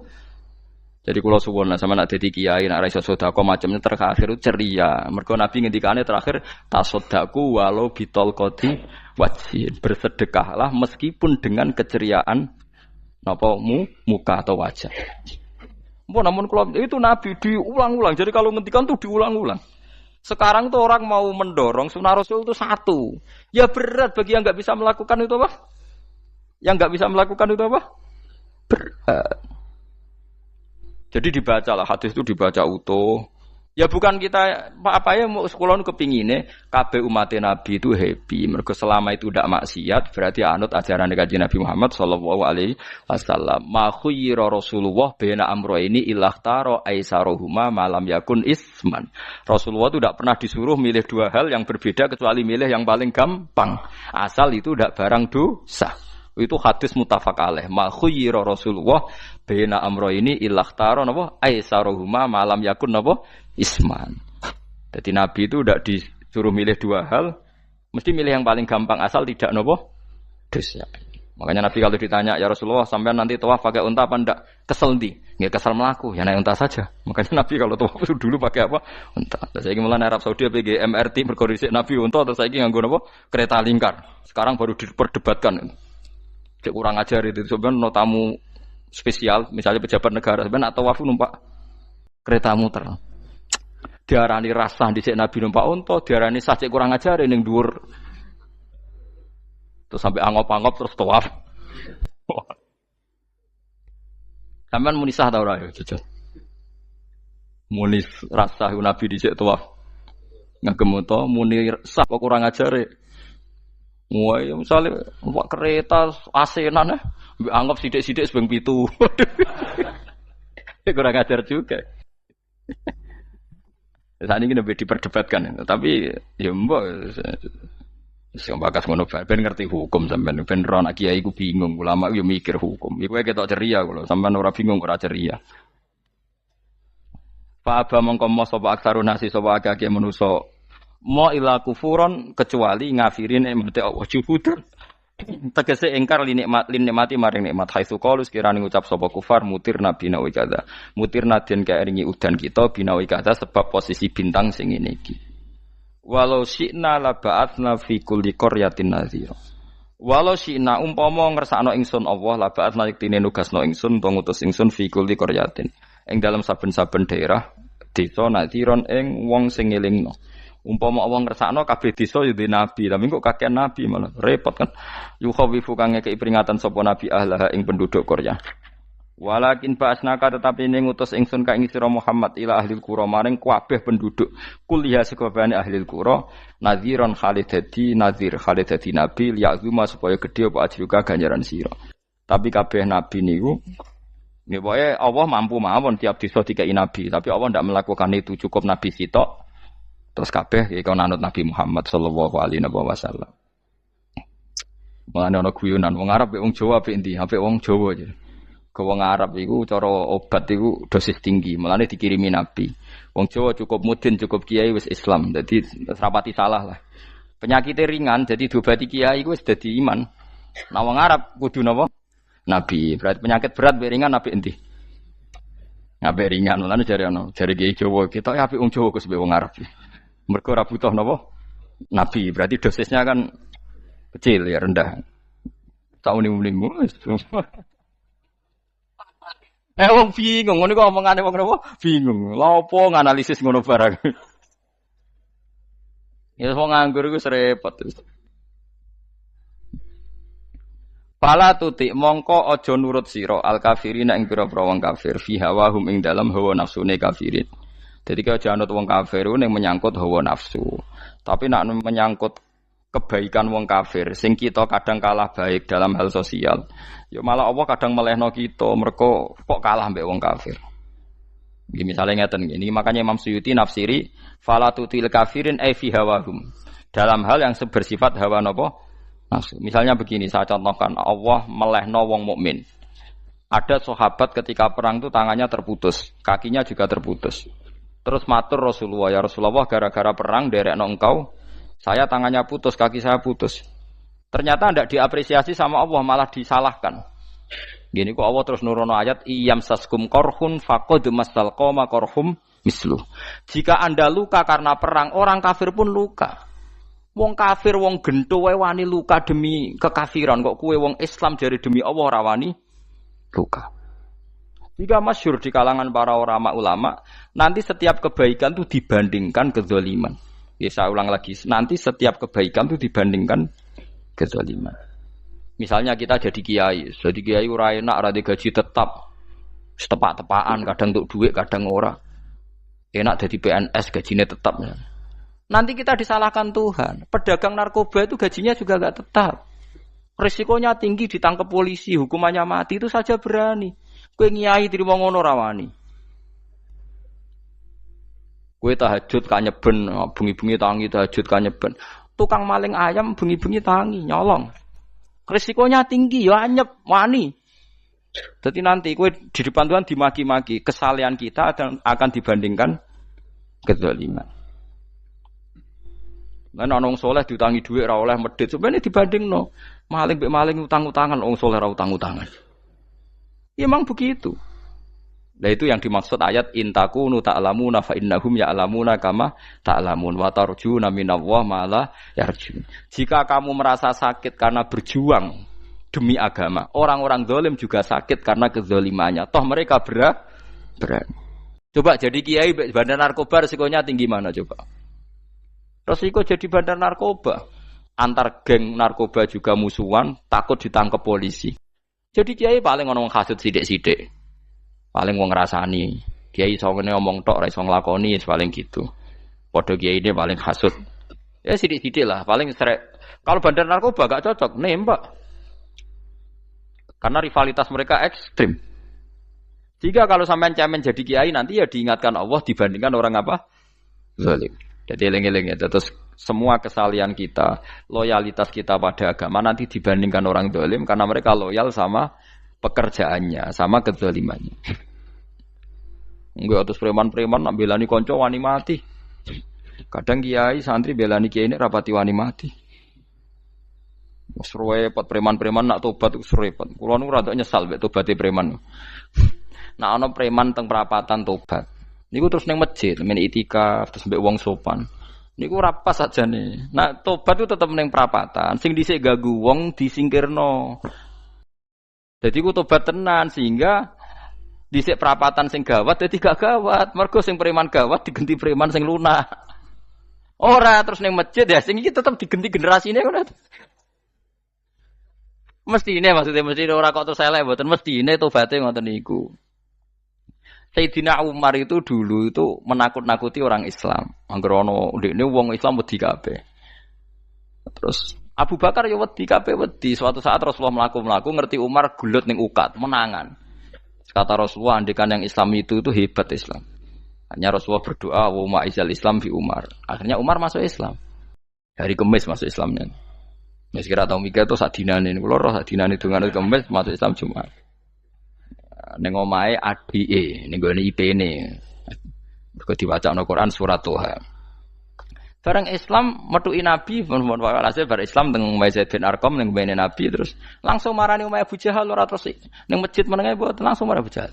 Angger ki ganggu Nabi tak pateni. Bariku marani Abu Jahal, aku saiki wis Islam iki ganggu Nabi tak pateni. Gentenan wong kafir sing dhelik. Paham nggih? Dadi enak maksudnya. Lah misale terus Umar dadi sopan santun terus ketemu wong dilo, ketemu Abu Lahab monggo derek akhir. Wah. Artinya gak ada perubahan. Lan Ruhin mantan preman mboten kok tobaté ning kene ora roh. Mboten harus kiai dene. Mestine ngoten. Makanya Wahsy itu yang bunuh Sayyid siapa? Hamzah. Karena dia disuruh Hindun itu istrinya Abi Sufyan itu. Itu setelah membunuh Sayyid Hamzah dan dia Islam. Dan Nabi tidak siap melihat wajah Wahsy. Sumpahnya Wahsy apa? Saya bersumpah akan membunuh orang paling dibenci Rasulullah. Sebagaimana saya pernah membunuh orang paling dicintai Rasulullah. Terus tobatnya dia mateni Musailamah al-Kadzab. Wong sing ngaku Nabi ngarang Quran. Itu tuh sing mateni sinten? Wahsy. Dari Wahsy sebagaimana aku pernah membunuh orang paling dicintai Rasulullah. Tobat saya membunuh orang paling dibenci Rasulullah. Lalu misalnya terus Wahsy tobat, terus sampai nyapu masjid, terus gak duwe selera tarung. Zaman kafir tarungnya tenanan, bareng Islam menyapu masjid. Bariku ngiseni jedinge terus bareng dijak perang wedi wae repot. Ya niku ide kula tapi ora kudu nglakoni. Nek mau cerita ilmu sampeyan ora kudu nglakoni. Ya tugale wong preman brah-brah. Blojo narkoba entek akeh dilakoni, nggo judi diakoni. Sewengi orang preman itu kalau judi 2 juta 3 juta loh. Bareng tobat ngoboni masjid 10.000. Padahal donyane jek akeh. Mestine tobat yo. Saya zaman judi semalam 3 juta. Sekarang kalau pengajian atau ke masjid semalam 3 juta 100 lah minimal diluwei. Ora ya malah pas tobat nglebokno amplop masjid yo 10.000, kadang 2.000. Wis repot-repot. Tapi ya apik tobat, mesti cerita. Tidak begitu mestinya berbanding. Paham nek sampean takok tobat itu cara ulama ki ngoten niku berbanding. Mulane riyen Khalid bin Walid itu jadi panglima perang Islam itu saya masih ingat makalahnya Khalid bin Walid, fakama anni aktsartul qatla fi kufri aktsartul qatla fi islami. Dulu ketika saya kafir adalah sangat banyak membunuh orang Islam. Perang Uhud kalah itu karena panglima orang kafir adalah Khalid. Dia cakap sekali dalam mengatur strategi perang. So Khalid itu utek elek kan, pikirannya ala sahabat yang menuso ruhin es kayak wong wedok ambek apa jenenge ghanimah mesti medun. Sahabat ora kabeh kaya aku kan ono kaya kue barang macam-macam. Gunung Uhud itu dhuwure mok sak musolane iki Jamira Gunung Uhud kaya Merapi niku mboten. Nah kaya Merapi amanah ning dhuwur tetep ra kenek, meleyang to. Jadi Gunung Uhud itu dhuwure mok sak musolane mbok dhuwur pundi. Wong kula nate mriko bolak-balik kan gak bisa nek urung tahu. Kula kaya wong India dadi melok itikaf teng gunung lho. Uhud. Mbok piye dalile apa ya ora roh. Lah itu Khalid bin Walid pinter, dia ketika kalah itu muter ke belakang terus ghanimah itu dilepas. Ya dulu itu dalam perang dulu tuh ghanimah itu kan perempuan sama apa? Ya sama barang-barang itu. Ketika dilepas itu dianggap sudah mengaku kalah. Ada sahabat yang ruhin itu udah akabir sahabat, ada sahabat papan atas, sahabat yang seperti itulah. Sahabat kebanyakan turun ternyata Khalid itu muter terus naik dari belakang. Pas sahabat turun, dia naik dari apa? Yo penak karek mana iko dhuwur, itu akhirnya kalah. Itu ya gara-gara strategi ini Khalid bin Walid. Nah terus dia bersumpah, saya bersumpah semua kecerdasan saya, semua kecanggihan saya akan saya gunakan untuk membela Islam. Nuklimake itu di perang Tabuk, di perang Yarmuk, di perang Tabuk. Itu di panglimani siapa saja yang ditunjuk Nabi itu kalah. Termasuk Ja'far bin Abi Thalib itu padahal panglima yang ditunjuk Nabi. Usamah ya kalah. Abdullah ya kalah. Semua yang ditunjuk Nabi itu mati semua. Akhirnya panglima diambil siapa? Khalid. Taruh saja gini strateginya. Anggap saja Arab itu padang pasir. Tidak sampean biar tahu bahwa orang soleh yang cerdas itu banyak. Jangan kira soleh itu tidak butuh kecerdasan, butuh. Arab itu kan padang pasir. Mau jelas gini, gambarannya apa? Padang pasir. Itu kalau perang itu kan taruh saja orang Islam itu 3.000 musuhnya 10.000. Memang kejadiannya gitu, 3.000 musuh 10.000. Itu kan berbanding berapa itu? 30 ya? 1 banding 3 ya? Nah itu dulu, pasukan-pasukan Islam dulu itu sama-sama seperti soft sholat. Jadi memanjang. Ya akhirnya perang itu kelihatan sekali mana yang sedikit, mana yang banyak. Habis Khalid strateginya dirubah. 100 orang di depan, anggap saja gitu. Pokoknya tak kayak gambaran coro Jawa paling gampang. Lagi maca kitabnya malah bingung loh. 100 pasukan kuda yang di depan itu disuruh negarkan kuda, disebut fal mughirati subha itu. Yang itu wal adiyati napa? Dobha fal mughirati subha itu. Jadi pokoknya anggap seperti itu.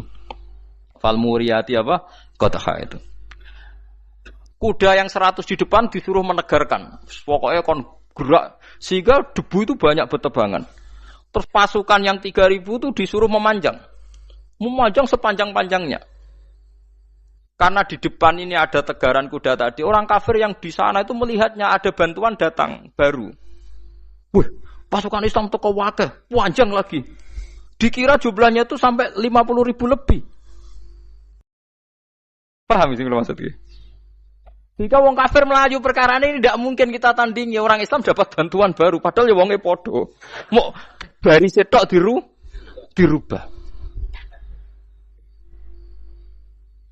Nah misalnya sing mimpin Mustafa sembah jare mati ya sahid, mati kabeh wong Islam. Nah itu artinya dia masih ingat betul. Saya dulu pernah menggunakan kecerdasan yang sama untuk mengalahkan umat Islam. Saya bersumpah kecerdasan yang sama akan saya gunakan untuk memenangkan Islam.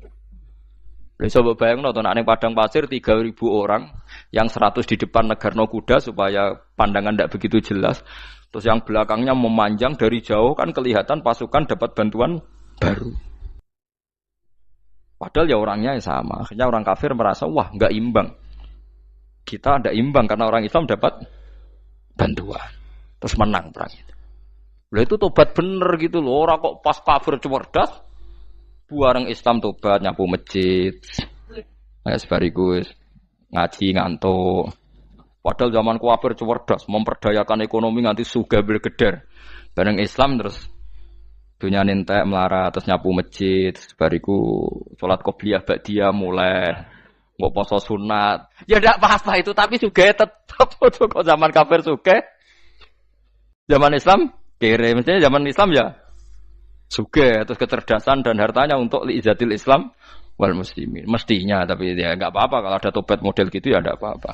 Ojo kok terus dari Gus Pak ngene ku elek ya ora ana jenenge tobat mesti apik tapi enggak fair gitu loh. Maksud zaman nakal serius, zaman tobat sekenanya itu kan fala tuti mongko joto atsira al kafirin ing pira-pira kafir fi hawahum ing dalem selera hawa nafsune wong kafir. Wajahidhum lan merangi sirahum ing kufar. Merangi maksudnya berjuang bihi kelawan Quran. Maksudnya hujjah. Uang iku nak merangi wong kafir nganggo Quran, ndak mesti perang iku nganggo pedang. Niki jelas kita bire ke wajahidhum bihi ebil Quran. Maksudnya perang nganggo Quran itu kita melatih argumentasi atau hujjah yang dengan hujjah itu jelas-jelas ketok bener agama napa Islam. Wajahid lan merangi sirahum ing kufar bi iklan Quran ayat Quran itu Quran jihad dan kelawan perang atau kelawan jihad kelawan berjuang kabiran kang gede. Wa wa ta'ala wa alladzi zat maraja ingkang lepas sapa Allah al-bahraini ing dua laut. Arsalat sing lepas sapa taala huma ing al-bahraini mutajawiraini hale berdampingan. Hadza utawi iki ku adbun iku banyu sing banget segere banget manise banget segere. Furatun tur enak diombe sadidul udzubati tekse banget manise. Iki kono nak manane mudah diminum. Wa hadza utawi iki ku milkhun niku banyu asin, ujajun tur banget paite. Syadidul muluhah tegese banget paite. Tapi wasemono sungai sing gampang diminum. Misalnya sungai Komerapi sing napa gampang diminum maksudnya mboten pahit. Ketemu laut sing banget paite, meskipun banget asine, apa hakikate gawe wajah alalan gawe sapa Allah taala bainahuma antarane banyu sing napa tawar lan banyu sing asin, Allah gawe barzakhon ing pemisah haji santikse pemisah. Kita ndak tahu pemisahnya piye pokoke akeh sing cerita banyak di tengah laut itu air napa tawar. Layah tali itu ora campur apa hadu masalah sijine banyu asin dan banyu tawar bil akhir iklan sing liya mergo wonten apa hajis wonten apa hajis ana pembatas. Wa hijron lan tegese pembatas mahjuron kang iso nglindungi. Sitron tegese tutup. Mamnu'an kang iso den cegah bi sebab anane sitru. Sebab anane pembatas apa ikhtilatuhuma apa campure banyu asin dan banyu tawar walami wallahi. Orang bermalam-malam jagungan sama teman asik itu kan perlawanan terhadap nafsu kita, syahwat kita untuk mungkin nikmati dugem di bar atau di tempat-tempat maksiat. Itu setan di Indonesia tuh kakuati sama Ki Jawa. Orang supaya enggak tertarik maksiat itu Ki Jawa cukup ketemu kancane masak terong guyon, gejol-gejolokan zaman mondok, suwengi lulus saka maksiat. Bar wis tutup. Saya akan cerita sedikit tentang tradisi hujjah. Dulu lama itu kelihatannya sederhana, tapi kalau berargumentasi itu hebat. Tadi Gus Yofur menyebut kitab Mbah Hashim itu mengharamkan kentong. Beliau masyhur itu punya kitab namanya Al-Jasus an Tahrimin Nakus. Intinya kentong itu haram. Secara dalil ini meyakinkan sekali karena ketika Rasulullah rembukan sama sahabat, kita dengan apa memaklumatkan orang kalau waktu sholat masuk? Ada sahabat yang usul pakai kentong. Dzakalin Nasoro itu Nasrani. Ya pakai buk itu semacam trompet besar. Dzakalil Yahud. Kemudian ada yang usul kalau gitu api ya Rasulullah dzakalil Majus. Sehingga dari hadis itu Mbah Hashim berpikir kentong itu haram. Tapi Mbah Fakih Mas Kumambang itu mengkritik Mbah Hashim dengan ngarang kitab Hazruus Antahrimin Nakus. Jadi beliau ngomentari kitab itu sambil geleng-geleng kepala. Kitab kok keliru nganti ngono itu. Jadi cara pikirannya siapa Ki Fakih. Kentong di Indonesia itu kanggo wedhus dicolong gitu. Pos kampling gitu. Kalau ada banjiran ya kentong, ada maling ya kentong. Jadi enggak ada persamaan sama sekali dengan kentong yang milik orang apa? Nasrani. Sehingga di pondok saya itu ada kentong tapi jelek sekali. Karena itu satu-satunya cara supaya beda dengan kentong yang di gereja. Kalau elek kan mirip kentong di pos kampling.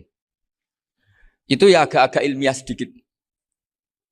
Dulu ceritanya Gus Yofur itu saya teruskan. Itu singkat cerita, itu kalau yang di kejadian di Termas itu Mbah Dimyati sudah nyuruh semua kentong disembunyikan karena mau ada Mbah Hashim. Cerita itu mukarrar di Kiai Fakih sama di Kiai Dimyati Termas. Setelah kentong dikumpulkan semua, Mbah Hasyim datang, seneng, ngiranya Syekh Dimyati ini sependapat dengan beliau, yaitu sama-sama nggak ada kentong. Tapi setelah itu ada santri yang matur, Mbah Dim pun beres, kentong pun kulo delikno sedanten. Itu di depan Mbah Hasyim. Jadi GR-nya Mbah Hasyim bahwa Mbah Dim itu sependapat akhirnya hilang. Ternyata ini akal-akalan tuh gitu. Karena santrinya matur, Mbah Dim pun beres, danten kentong beduk sudah disembut singkirkan. Itu di depan Mbah Hasyim. Saking lugunya santri, nah saking ikhlasnya agak ngerti mahalus syahid ini adalah Mbah Hasyim. Saya mau meneruskan cerita Gus Sofur. Dulu, ini cerita dulu. Dulu Mbah Mun ngaji di Lirboyo, tapi Kiai Makhrus ngaji sama Kiai Khalil Harun. Kiai Khalil Harun itu adik juga sekaligus muridnya Mbah Umar Harun. Mbah Umar Harun itu generasi kedua setelah Mbah Ghazali. Beliau menantunya Mbah Ghazali, tapi ya sudah ponaan. Sehingga tradisi ini penting karena saya berkali-kali bilang di mana-mana. Status orang tua dan mbah itu adalah terserah anak cucunya. Bukan terserah mbahnya, tapi terserah anak cucunya. Saya tidak akan bosan mengingatkan ini. Saya pernah di makamnya Nabi Yakub, itu ya dikemuli bendera Israel. Di makamnya Nabi Dawud. Nabi Ibrahim juga dekat sinagog. Sehingga Quran membela Nabi Ibrahim disebut maka anak Ibrahimu Yahudi wala Nasraniya. Karena ketika beliau berposisi di Israel, kemudian penguasanya adalah Yahudi, bisa saja makam ini ditulisi dan distatuskan ala Yahudi. Ya seperti Nabi Yakub. Nabi Yakub itu nabi yang kita yakin tentu berkeyakinan beliau orang baik, orang muslim, orang mukmin. Tapi karena di desain mereka ya dikemuli bendera Israel dan disebut Abul Yahud. Karena kita tahu nama lain dari anaknya Nabi Yakub adalah Yahuda bin Yakub bin Ishak bin Ibrahim. Sehingga perasaannya orang Yahudi menjadi Yahudi itu yang ngikuti mbah-mbahnya. Nah khawatir saya ketika buyut-buyut kita kaya, buyut saya itu orang kaya dulu, namanya Badur Rahman. Itu kaya sekali, tanahnya banyak. Dulu cerita Mbah Hasyim ya kaya sekali. Mbah Maksum juga kaya. Mbah Abdul Aziz juga kaya. Karena dulu itu inginnya kiai itu yo ketok sugih lah, gak ngel-ngelo santri. Tapi nanti kalau cucu-cucunya sudah ndak alim, itu ndak dianggap punya tanah itu karena untuk fasilitas santri. Aku tak kedonyan, mbah-mbahku ya kedonyan. Buktinya tanah ombo. Karena dia akan menafsiri sesuai cara berpikir. Makanya sanad keilmuan yang diceritakan Gus Sofir itu harus diulang-ulang. Kalau nggak diulang-ulang, maka kita akan berpikir sendiri untuk menafsirkan Masyayikhon al-Kiram atau Ajdadan al-Kiram. Nah, ini yang bahaya, yang sering Quran mengingatkan. Jadi ada status yang disematkan oleh anak cucu kayak orang Yahuda tadi, Yahuda bin Yakub bin Ishak bin Ibrahim itu menstatuskan mbah-mbahnya yang bernama Ibrahim itu Yahudi. Sampai Quran sendiri yang bela maka anak Ibrahimu Yahudi wala Nasrani. Karena secara geografis sekarang Ibrahim di Israel dan otoritas itu juga milik mereka sehingga mereka bisa masang-masang atribut yang menunjukkan kalau itu Yahudi. Beberapa al-alim al-alamah yang minnah itu sudah wafat dan kadang-kadang dzurriahnya itu tidak kita. Kalau sekarang orang bahasakan kubu sebelah. Akhirnya ya nggak boleh dikholi, nggak boleh diziarah. Terus seakan-akan yaqtaduna bi ra'yi, seakan-akan mereka berpendapat dengan pendapat syekh ini padahal enggak. Nah, sehingga tradisi ketersambungan sanad tadi baik secara genetik atau secara asbab itu harus terjaga. Saya beberapa kali banyaklah sering diceritain Mbah Mun. Dulu Mbah Munawir ini cerita ya, Mbah Munawir itu saking senenge kitab, ben santri ini so ngaji kitab. Itu kalau ada alumni Lirboyo, alim disuruh baca muin di sini itu Mbah Munawir ikut. Saking ingin tasjeknya, ingin ngajari santri bahwa ngapal Quran udah hafal tok, tapi yo paham. Dan penggalinya Mbah Munawir itu sampai klimaknya dulu Mbah Zaini itu nate nikah sama Nyai Komariah kalau nggak salah, binti Karim, binti mana. Punya putra Gus Habib, Gus Doha yang diantara putrinya dinikahi Gus Rosin. Terus akhirnya kesampaian juga ketika Mbah Munawir punya mantu alim alamah namanya Mbah Ali Maksum, angsal Nyai Hasyimah. Sampai pondok Kramcak ma'ruf bil ilmi, terutama ilmu sorof dulu karena Mbah Maksum itu komplain, fa'ala ya fulu kok terus fa'lan ya fa'ala ya fulu ya uf'ul gitu kan. Masuk fi'il kok jejer isim gitu. Jadi dulu kata Mbah Mun itu ada persaingan ilmu sorof, sorofnya Mbah Maksum Ali Kuaron sama Mbah Ali Maksum Jogja. Jadi wali antok yang satu Maksum Ali Kuaron, yang satu Ali Maksum.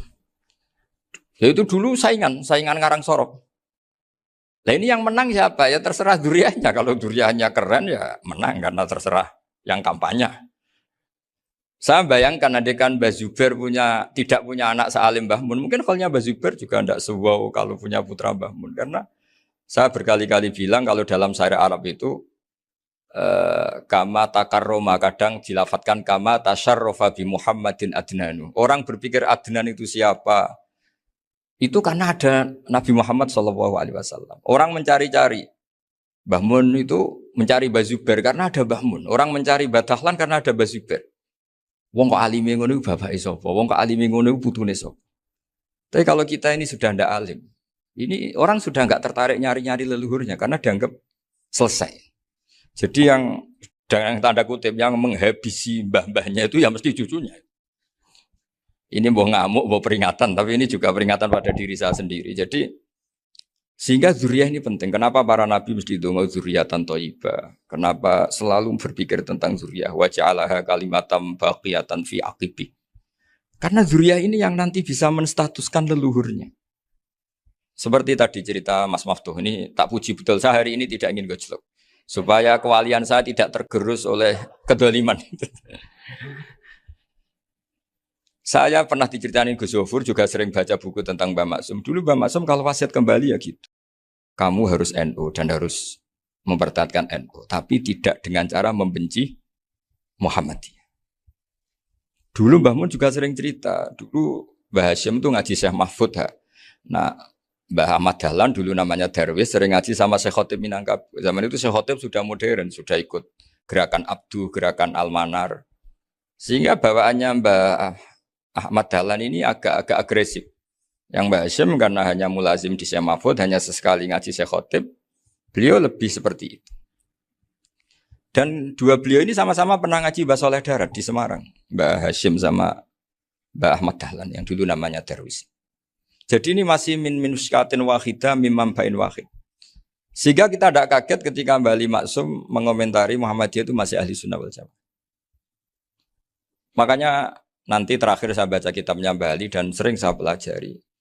Andai kan kita ini sepakat dengan ilmu, ya kita tahulah. Kalau Abu Hanifah itu tidak kunut, Imam Syafi'i kunut, berarti kunut itu madzhabnya Abu Hanifah, bukan madzhabnya Mbah Ahmad Dahlan. Apa tidak kunut itu madzhabnya Abu Hanifah, bukan madzhabnya Mbah Ahmad Dahlan. Kita kunut itu madzhabnya Imam Syafi'i, bukan madzhabnya Mbah Hashim. Ini semuanya masih dalam bingkai ilmu. Adzan qabla subhi juga riwayatnya jelas. Tidak adzan ya sudah perilaku kita sudah jelas. Dulu Mbah Mun sering didik kita gitu. Saya sering dengar cerita kalau dulu Pak Arif Fakhruddin begitu hormat sama Mbah Ali, apalagi zuriyahnya Mbah Azhar Basir, karena beliau dulu do ngaji di Termas. Dulu itu enggak ada masalah karena semuanya dianalisis pakai ilmu. Tapi sekarang pakai identitas, yang kunut itu NU, yang enggak kunut Muhammadiyah. Berarti Abu Hanifah itu Muhammadiyah, Imam Syafi'i itu NU. Berarti Imam Syafi'i itu ya anak buahnya Ki Miftahul Ahyar kira-kira gitu karena anak buahnya Pak Said Akil. Kan terus jadi repot. Dulu kita ini pengagum ilmu, bukan pengagum perbedaan. Sehingga di sini yang saya kagum dari sekian ceritanya Mbah Ali Maksum, supaya kitab ini to the point, supaya nggak lama-lama karena waktunya juga. Nanti kalau kemalaman ini kena semprit ini sudah. Ini diantara yang diceritakan Bali itu unik. Imam Syafi'i itu sering tawassul, sering wasilah sama siapa itu? Abu Hanifah. Ini sudah tak petakan, saya baca yang sensitif-sensitif lah. So, yang ini ya. Ziyar al-Babus Samin, terus sebentar ini yang bab tawassul.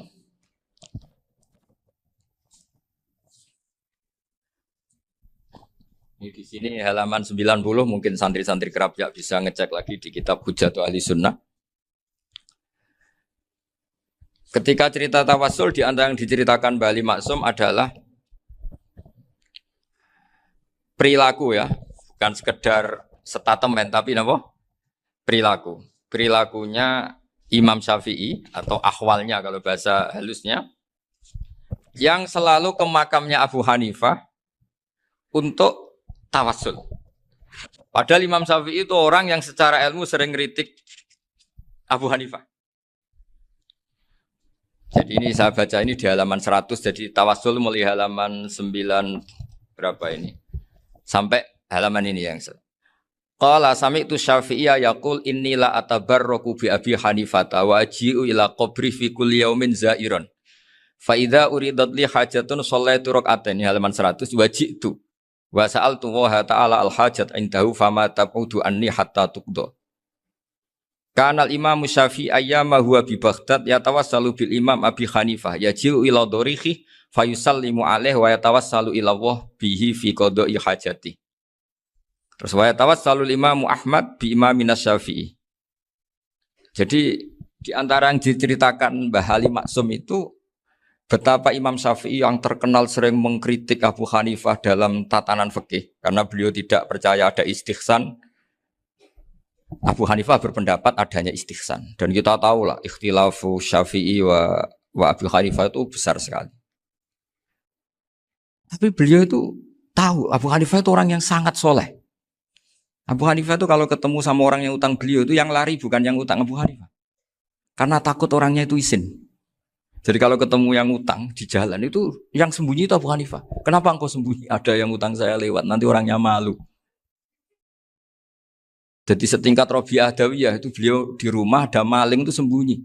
Ditanya kenapa engkau sembunyi? Malu, gak ada yang dimaling. Malu sama malingnya karena serumah itu gak ada barang yang layak dicolong itu. Itu Rabi'ah sampai dia sembunyi. Itu yang bisa niru itu Abu Hanifah. Jadi wali-wali besar ini ternyata saling menghormati dan saling tawassul.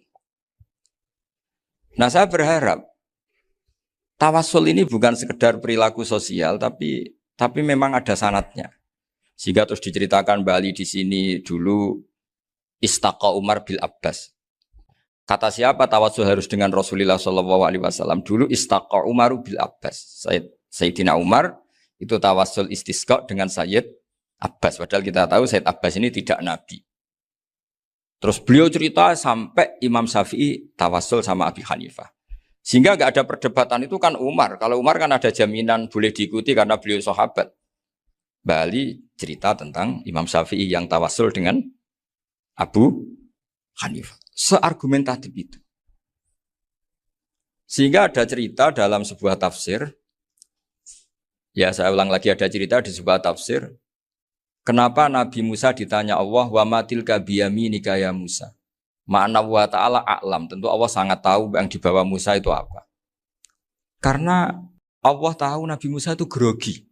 Orang dipanggil Bali Maksum pasti grogi. Santri dipanggil Mbah Mun pasti grogi. Kenangan saya setiap dipanggil Mbah Mun ya mesti tanya. Yang ringan-ringan. Wis sarapan ya. Arung sarapan ya sarapan. Pas sarapan ya kan. Tanduk mangan sing enak. Orang santri ora tau mangan enak. Ya tidak pernah ngomong yang penting. Ngendikan yang penting. Nah karena Nabi Musa ini grogi. Ini sebagian tafsir. Itu ditanya yang ringan, sahaja itu gawa apa? Karena pertanyaannya ringan, Nabi Musa juga ringan. Ya Nabi Musa itu sampai lali, itu pangeran, sing ya'lamu sirra wa akhfa. Diterang. Niki tongkat Gusti. Gunane kathah Gusti tongkat iki. Qala ya aso ya atawakkau 'alaiha wa ahusyu biha 'ala ghanami wa liya fiha ma'arifu ukhra. Oh, tongkat Gusti niki penting mesti. Nggih nak. Nggih macam-macam lah Gusti. Atawakkau 'alaiha wa ahusyu biha 'ala ghanami kangge menghalokan wa. Masih terang terakhir dan yang lain-lain Gusti. Wal ya fiha ma'arifu ukhra. Sehingga akhirnya rileks. Karena Nabi Musa terus ngerti. Ternyata ketemu pangeran itu gak seserem yang saya bayangkan gitu. Pertanyaannya ringan. Itu ada ilmunya. Tapi cerita ini yang versi tafsir ini tidak yang seperti di Manaqibul Ghazali. Di beberapa kitab tentang Manaqibul Ghazali diceritakan di alam roh Nabi Muhammad SAW itu yubahi bi ummati, saking yubahinya sampai ngendikan ulama ummati ke anbiya Bani Israel. Ulama umatku itu pinternya atau statusnya itu mirip-mirip lah. Kaf itu ya mirip-mirip lah, mirip-mirip gaya ulamanya nabinya Bani Israel. Akhirnya Nabi Musa itu tersinggung sekali. Bagaimana mungkin ulama disamakan dengan apa? Nabi. Sehebat-hebatnya ulama itu kan tidak akan yabluhu darajatan nubuwah atau yartaqi ila darajatin nubuwah. Itu akhirnya, ya kalau kamu nggak percaya panggil. Yang dipanggil Imam Ghazali. Ya Nabi Muhammad juga nggak mau kalah. Gitu. Kalau manggil ulama RT ya kalah keok. Akhirnya Imam Ghazali datang. Ditanya sama Musa, Mas Muka, nama kamu siapa? Ana Muhammad bin Muhammad Al-Ghazali At-Tusi Asy-Syafi'i. Itu disebut panjang. Nabi Musa guyu-guyu. Kamu lama kok ngomong yang nggak penting. Ditanya namanya kok penjelasannya sepanjang itu. Dianggap itu satu kesalahan. Masa tanyanya nama kok ditanya. Jawabnya Muhammad bin Muhammad Al-Ghazali At-Tusi Asy-Syafi'i. Kepanjangan itu. Ketika Nabi Musa agak mencibir, agak gimana itu. Terus jadi Imam Ghazali, kalau ini masalah, lebih masalah jenengan. Apa itu? Yang tanya jenengan tuh Allah ya alamus sirra wa akhfa. Dan Allah hanya tanya wa ma tilka biyaminika ya Musa. Harusnya jenengan jawab aso ya titik, bukan kepanjangan.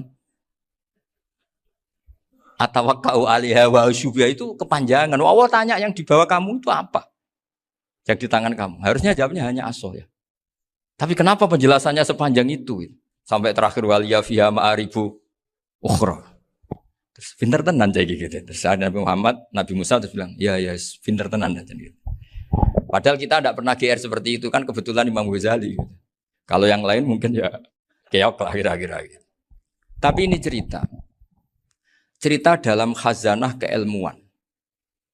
Benar yang dikatakan Gus Zofur. Saya termasuk orang yang pernah mondok Lirboyo Pasanan. Jadi setelah saya disuruh nemani Gus Kamil, tahun berikutnya Gus jenengan disuruh. Pokoknya anakku bosak ulan lah kudu tahu mondok Lirboyo. Biar aku tahu ngaji Wakarim. Terus yang disuruh Mbak Turi Gus Kamil itu saya. Jadi saya pernah 1 bulan tuh di Lirboyo. Karena saya ini santri beling ya, kontraknya pokoknya penting ziarah Bakarim. Biasanya nggak pernah ngaji ya, pokoknya gerbar ngisa. Ziarah ya sudah. Ngaji subuh ingat saya sama Gus Imam. Itu dari 17 hari ingat saya ngaji 2 kali. Tapi kalau ziarah ke Bakarim sudah lupa jumlahnya karena memang kontraknya disuruh ziarah. Sampai seperti itu. Dan saking senengnya bangun sama Mbak Karim sama masih ingat. Ngamplopi salam template itu masih ingat untuk Gus Anwar, untuk Gus Imam, untuk Gus Kafabi, termasuk untuk Gus Maksum. Itu malam-malam saya dijak ngamplopin. Zaman itu saya masih ingat selawewu. Zaman itu kos 1 bulan itu 13.000. Jadi kira-kira kalau 25.000 itu untuk kos 2 bulan. Jadi saya krusnya itu pakai kos. Saya masih ingat Mondok Sarang itu kos 1 bulan 13.000. Berarti kira-kira 500.000 itu di amplopin sendiri sama Bang. Ini untuk Gus War, ini untuk Gus Imam, ini untuk Gus. Padahal Gus Imam ini mondoknya sudah dibangun. Itu bangun hormatnya sampai untuk jatah salam template. Nah yang ribet kebalikannya, kita pulang, Gus Imam karena melihat Gus Kamil ini putrane Mbah Mun, Gus Kamil disangoni. Saya juga disangoni, karena Gus Imam dulu ngaji juga sama Pak D saya. Sama keluarga saya. Itu kata Gus Kamil setelah keluar, mau kamu nih gue abal, berarti gue aku. Karena ini penting, ini kalau sampai dianggap tukar guling, ribet deh. Jadi ditakwil sendirilah, mau kamu nih gue abal ya, boten wis, yes berarti halal.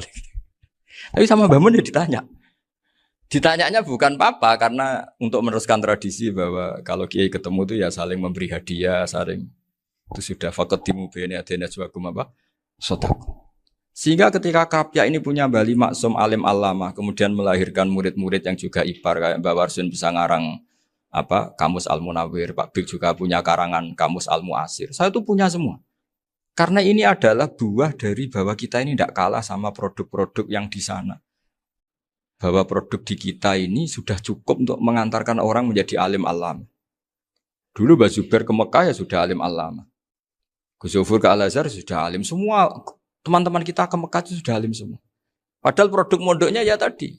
Mau digojlok kiai ini, terus mangkel keamanan biasanya. Biasanya musuh besar pondok itu keamanan. Jadi ya bukan berarti gojlok ibunya Gus Maftuh enggak. Biasanya keamanan itu musuhnya apa? Banyak. Itu tradisi keilmuan itu harus dijaga dengan hujjah dan dengan tadwin, dengan pembukuan. Saya punya sekian cerita ya. Misalnya dulu kita mungkin iskal itu janggal. Kenapa sih orang Islam tukaran sama orang Islam? Sehingga di antara doa Nabi yang enggak dikabulkan Allah, enggak boleh dikabulkan sama Allah enggak boleh, bukan berarti enggak mustajab. Redaksinya famana aniha, memang enggak boleh. Redaksinya bukan falam yastajib lahu tapi famana aniha. Di Al-Marrah As-Salisa ini Nabi dilarang. yaitu melarang umat Islam itu jangan sampai tukaran sama umat Islam sendiri. Itu kata Allah, ya ndak bisa kata Allah kalau itu tidak saya kabulkan. Itu dulu guru-guru kita nyontohkan sederhana. Kira-kira kalau saya tukaran wek Gus Zofuru, Mbah Mun luwih ikhlas dibanding ditukari wong liya. Nak ana kakak ditabuk adik, wong tua luwih ikhlas dibanding ditabuk tangga. Barokahnya membaca kita lebih mentoleransi. Kalau ada Mbah Hashim dikritik Mbah Fakih Mas Kumambang, kita ikhlas itu. Tidak dikritik guru PAUD, itu kan. Atau dikritik orang-orang yang nggak bisa ngaji. Artinya ternyata keliru kita bilang kiai kok tukaran. Justru bagus kiai tukaran. Dibanding kiai dikritik guru PAUD atau dikritik orang-orang yang nggak bisa baca kitab. Akhirnya barokahnya baca kita menjadi tahu. Dulu Mbah Mun sering cerita, ini masih cerita silsilah ya. Jadi Mbah Ali Maksum tadi kita tahu di antara guru besarnya Mbah Ali Maksum tentu Mbah Mahfud Termas. Beliau adalah adik dari Kiai Mahfud Termas. Mbah Dimyati ini adik Kiai Mahfud Termas. Itu punya saudara namanya Abdul Razak, juga punya saudara namanya Dahlan. Itu yang membawa Thariqah Syadziliyah di Solo Raya. Yang sekarang alhamdulillah diteruskan Gus Wafi. Dulu di antara pesannya Mbah Mun ke saya, hak Wafi kandani kon ziarah ning Mbah Dimyati. Mergo Thariqah Syadziliyah dulu itu yang bawa keluarganya Mbah Dimyati. Jadi semuanya ini masih dzurriyyatan ba'duha min ba'd. Nah, pesan saya karena tadi Mbah Munawir yang termasuk orang pertama yang bawa Quran, bawa qiraah Sabah. Kenapa saya bilang termasuk? Karena kalau bilang paling pertama ini nanti butuh data. Dan itu agak kerepotan lah. Tapi yang jelas mimman istahara lah. Mimman istahara yang membawa Sabah ke sini itu adalah Mbah Munawir. Terus beliau ngajarkan diantaranya ke Mbak Arwani pakai kitab Satibi, pakai kitab Nazmus Satibi. Terus Nazmus Satibi itu diteruskan oleh Mbak Arwani, ditulis. Yang nulis dulu Mbak Dola Salam. Bapak saya itu murid Mbak Dola. Dulu Mbak Dola sebelum ke Mbak Arwani ngaji sama Ki Said di Sampang. Bapak saya sebelum ngaji di Badola sudah hafal Quran lewat buyut saya sendiri namanya Ki Zubaidi. Yang Ki Zubaidi akhirnya jadi menantunya Mbak Ahmad Su'eb. Jadi buyut saya kandung ini namanya Sofia, itu angsal keluarga Lasem yang adiknya. Sofia ini punya adik Badiah yang jadi ibunya Ki Sahal. Terus Ki Sahal punya Mbak Yu namanya Muzayanah, punya di Garwo Ki Mansur punya anak Gus Qayyum. Jadi dulu ibu saya, ibunya Gus Sofur, ibunya Pak Maftu itu semuanya di Lasem. Karena saya dari keluarga Gen ya Lasem, dari keluarga sanad guru ya Lasem. Tapi Lasem Bahdawi itu dulu ngajinya di Mbah Umar Harun di Sarang. Nah, Mbah Umar Harun ini menangi Sayyid Ahmad Zaini Dahlan. Sayyid Zaini Ahmad Zaini Dahlan ini punya cucu keempat yang hidup di Sedan. Terus makamnya di Lasem. Namanya Habib Haidar. Itu yang nulis biografinya Mbah Maksum. Mbah Maksum bukan Bali. Biografinya Mbah Maksum. Itu ditulis oleh Habib Haidar. Namanya Haidar bin Hasan bin Sodaqoh bin Ahmad Zaini Dahlan. Nah, Habib Haidar ini menantunya Sayyid Hamzah Sato. Hamzah Sato itu Hamzah bin Abdullah bin Umar. Itu kakaknya Sayyid Abi Bakar Sato, Sohibul I'anah. Nah, Sayyid Umar ini yang dulu ngajari mbahnya Mbah Mun namanya Ahmad bin Su'eb. Nah, di antara ajarannya adalah baca kitab-kitab kecil yang bisa dihafal. Dibawalah ke sarang jadi metode muhafadzah. Tapi kemudian lama-lama oleh pondok itu jadi syarat kenaikan kelas. Dulu gak ada muhafadzah untuk kenaikan kelas ya, supaya orang alim itu harus hafal. Lama-lama dipakai syarat untuk muhafadzah. Jadi semua ini sanad harus kita ingat supaya kita bisa menjaga tradisi. Termasuk tradisi ini kiai seneng jagungan, terus ngomong penting. Itu juga sanad. Setahu saya Mbah Mun itu kalau ketemu bapak ya guyon terus. Saya punya kenangan tuh yang dulu agak iskal tuh begini. Ada isu lah, entah isu entah hoax entah apa, ada kaji itu agak beling itu, pokoknya beling lah. Seneng siapa itu, rondo lah apa. Pokoknya beling. Ketika Mbah Mun dilaporin tamu, kalau kaji itu beling sama rondo itu. Mbah Mun tanyanya lucu. Loh ayu no cung. Wahyu banget Mbah. Wahyu. Itu bapak juga bakas ayu nih. Dulu saya sekali ini kiai kok bakas wong ayu, bakas budine barang lah kira-kira gitu. Tapi setelah saya tambah alim, tambah ngerti itu, kata bapak gini, ya apik bakas ayu hak timbang iya no malah qadzaf. Ternyata seni. Sekali Mbah Mun atau bapak bilang, "Waji kok zina kaji," maka larinya ke qadzaf. Maka menghindari bahasa menuduh, ngomong yang enggak penting. Loh ayu no. Jadi kiai dulu tuh orang sok suci tapi menghindari hal-hal yang Jadi punya seni untuk ngelola kehidupan. Orang bermalam-malam jagungan sama teman asik itu kan perlawanan terhadap nafsu kita, syahwat kita untuk mungkin nikmati dugem di bar atau di tempat-tempat maksiat. Itu setan di Indonesia tuh kakuati sama Ki Jawa. Orang supaya nggak tertarik maksiat itu Ki Jawa cukup ketemu kancane masak terong guyon, gejol-gejolokan zaman mondok, sewengi lulus sangka maksiat. Bar wis tutup. Perlawanannya sederhana, nggak pakai tahajud, nggak pakai wiridan. Karena Ki Jawa juga koyo rapati potongan ahli ibadah gitu. Itu jagungan. Gitu. Jadi setahu saya itu pernah lihat Bali itu sekali ketika beliau ngisi ceramah di Mbah Hamid Bedowi. Saya masih kecil diajak bapak. Dulu kalau bapak ngelihat Bali sama Mbah Hamid itu mesti nangis. Karena dua orang alim bertemu. Yang akhirnya ya bisanan itu. Mbah Hamid punya anak Gus Nasih, di sini ada Mbah Nafisa, terus jadi Mbak Salih Hindun itu. Jadi dulu tuh ya guyon terus ketika ketemu. Itu yang sering bodoni Mbah Hamid itu ya Ki Bisri. Ki Bisri itu kalau datang ke Ki Hamid Pasuruan, nak wali tenan aku teko ditata nomangan. Jadi ukurannya ya. Ternyata sampai sana dikeimangan tenan. Masih belum mengakui, kan nak wali tenan aku itu kiai rung di mobil, dongakno aku di mobil. Sudah kalah satu seri itu masih gak terima. Lalu itu Mbah Hamid akhirnya berdoa, ayo monggo, mungkin-mungkin Ki Bisri gak ada mobil. Itu setelah didoain masih tanya, mereknya apa merek? Itu Mbah Hamid jawab, yo paling Holden itu. Nah, paling Holden. Itu nyari mobil itu ya adalah dapatnya Holden. Suatu saat Mbah Bisri diundang Mbah Hamid gak dikasih bisar. Karena utangnya sudah banyak Mbah Hamid. Mbah Bisri ini utang tadi, utang doa tadi. Itu ya gak dikasih bisar. Ya gak mau kesang apa-apa kelambimu kayak aku. Didol sama muhibbinya Mbah Hamid. Itu harganya melebihi jatah bisar. Ketemu Mbah Hamid. Kang, susu Kang, mergo.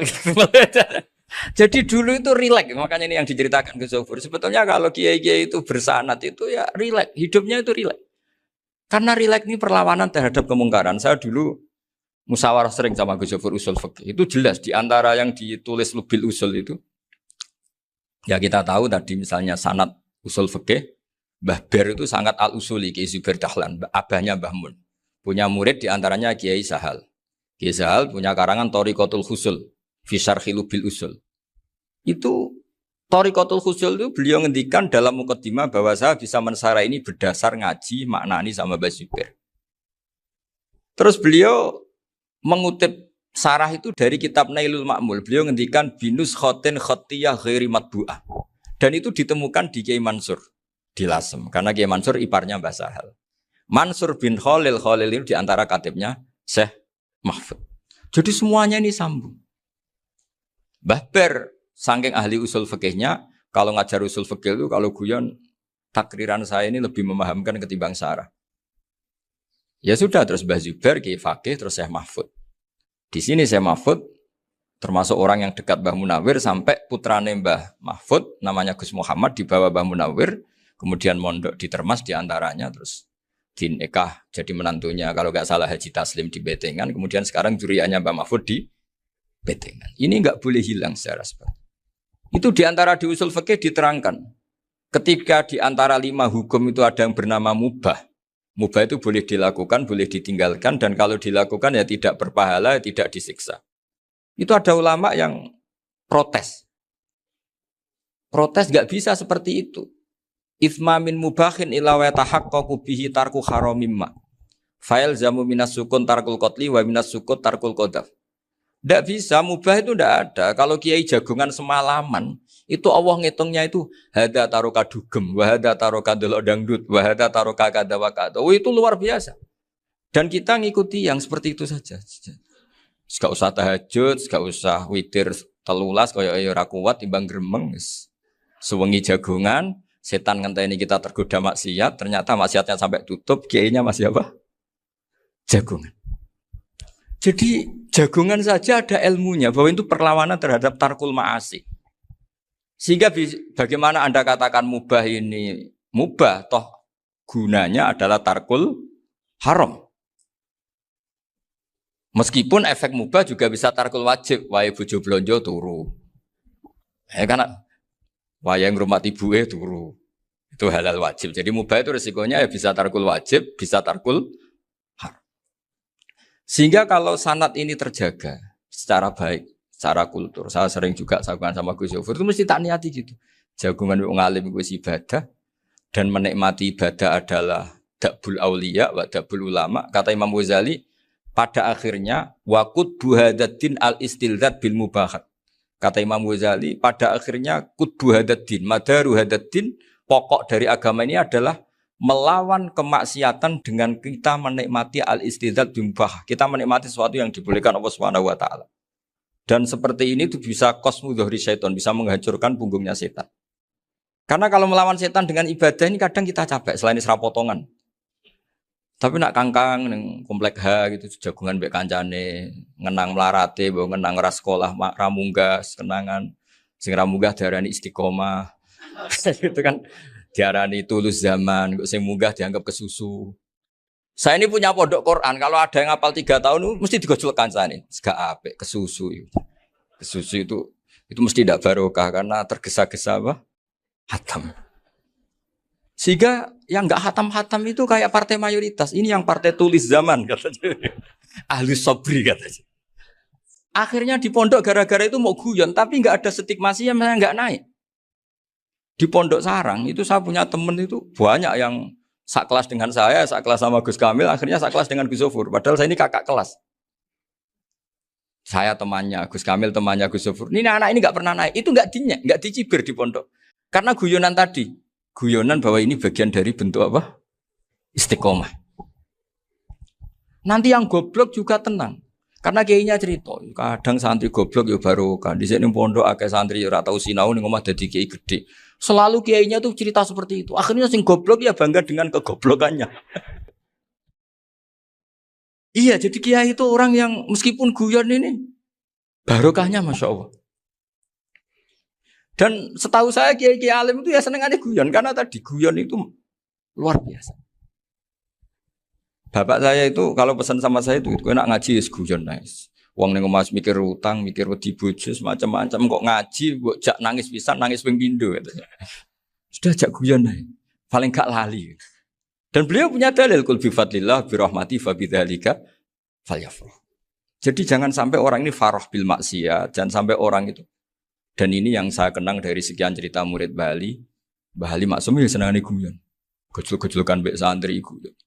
Ini saya maklumatkan ke semua santri beliau bahwa ini bukan sekedar guyon, tapi al-istilzat bil mubahat. Ini adalah perlawanan terhadap setan karena banyak orang bisa senang tuh kalau nunggu maksiat. Ini bisa senang dengan sesuatu yang tidak maksiat. Itu kayak apa hebatnya? Makanya Nabi itu kalau ketemu sahabat ya sering ngendikan yang ringan-ringan. Ya Umar ma'afalan duher jong mana piye ijek. Kalau ketemu anak kecil ya. Nanti ketemu yang tua-tua yang sudah enggak bisa mikir ya cerita-cerita saya mohon sekali murid-murid kerap ya.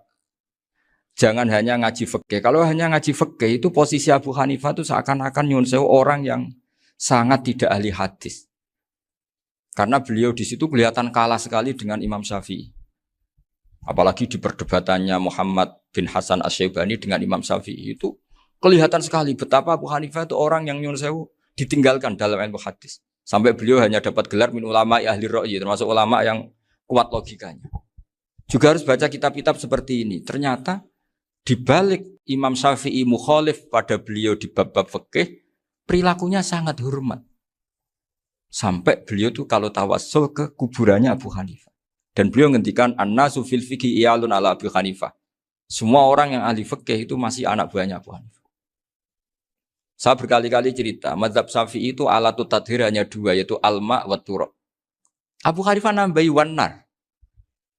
Alasannya Abu Hanifah orang mukmin yang dosanya banyak itu dibakar di neraka dan alasannya Allah litadhirihim untuk mensucikan mereka. Jika pikirannya Abu Hanifah an-nar itu min alatit tadhir. Apa yang terjadi ketika bata itu batu bata yang dibakar di situ campur teletong campur apa-apa itu kalau sudah mazhab Abu Hanifah selesai sudah suci karena sudah ngelewatin pembakaran. Meskipun kita tidak akan kalau kehilangan air terus wudu dengan api bisa bunyak semua itu. Tapi apapun itu menjadi solusi. Sehingga saya punya kitab namanya Ikhtilaful Malik apa ikhtilafu Malik wa Abu Hanifah atau ikhtilafu Syafi'i ma Abu Hanifah. Itu kelihatan sekali kalau Abu Hanifah itu nyuruh posisinya kalah. Karena yang ngarang orang-orang Syafi'i. Tapi kalau melihat kitab-kitab kewalian, misalnya di kitab Mizan Kubro ini juga sering disebut kisah itu Bali Maksum tentang Imam Sa'roni. Berkali-kali beliau mengutip Mizan Kubro. Itu Abu Hanifah adalah orang yang sangat mukasyafah.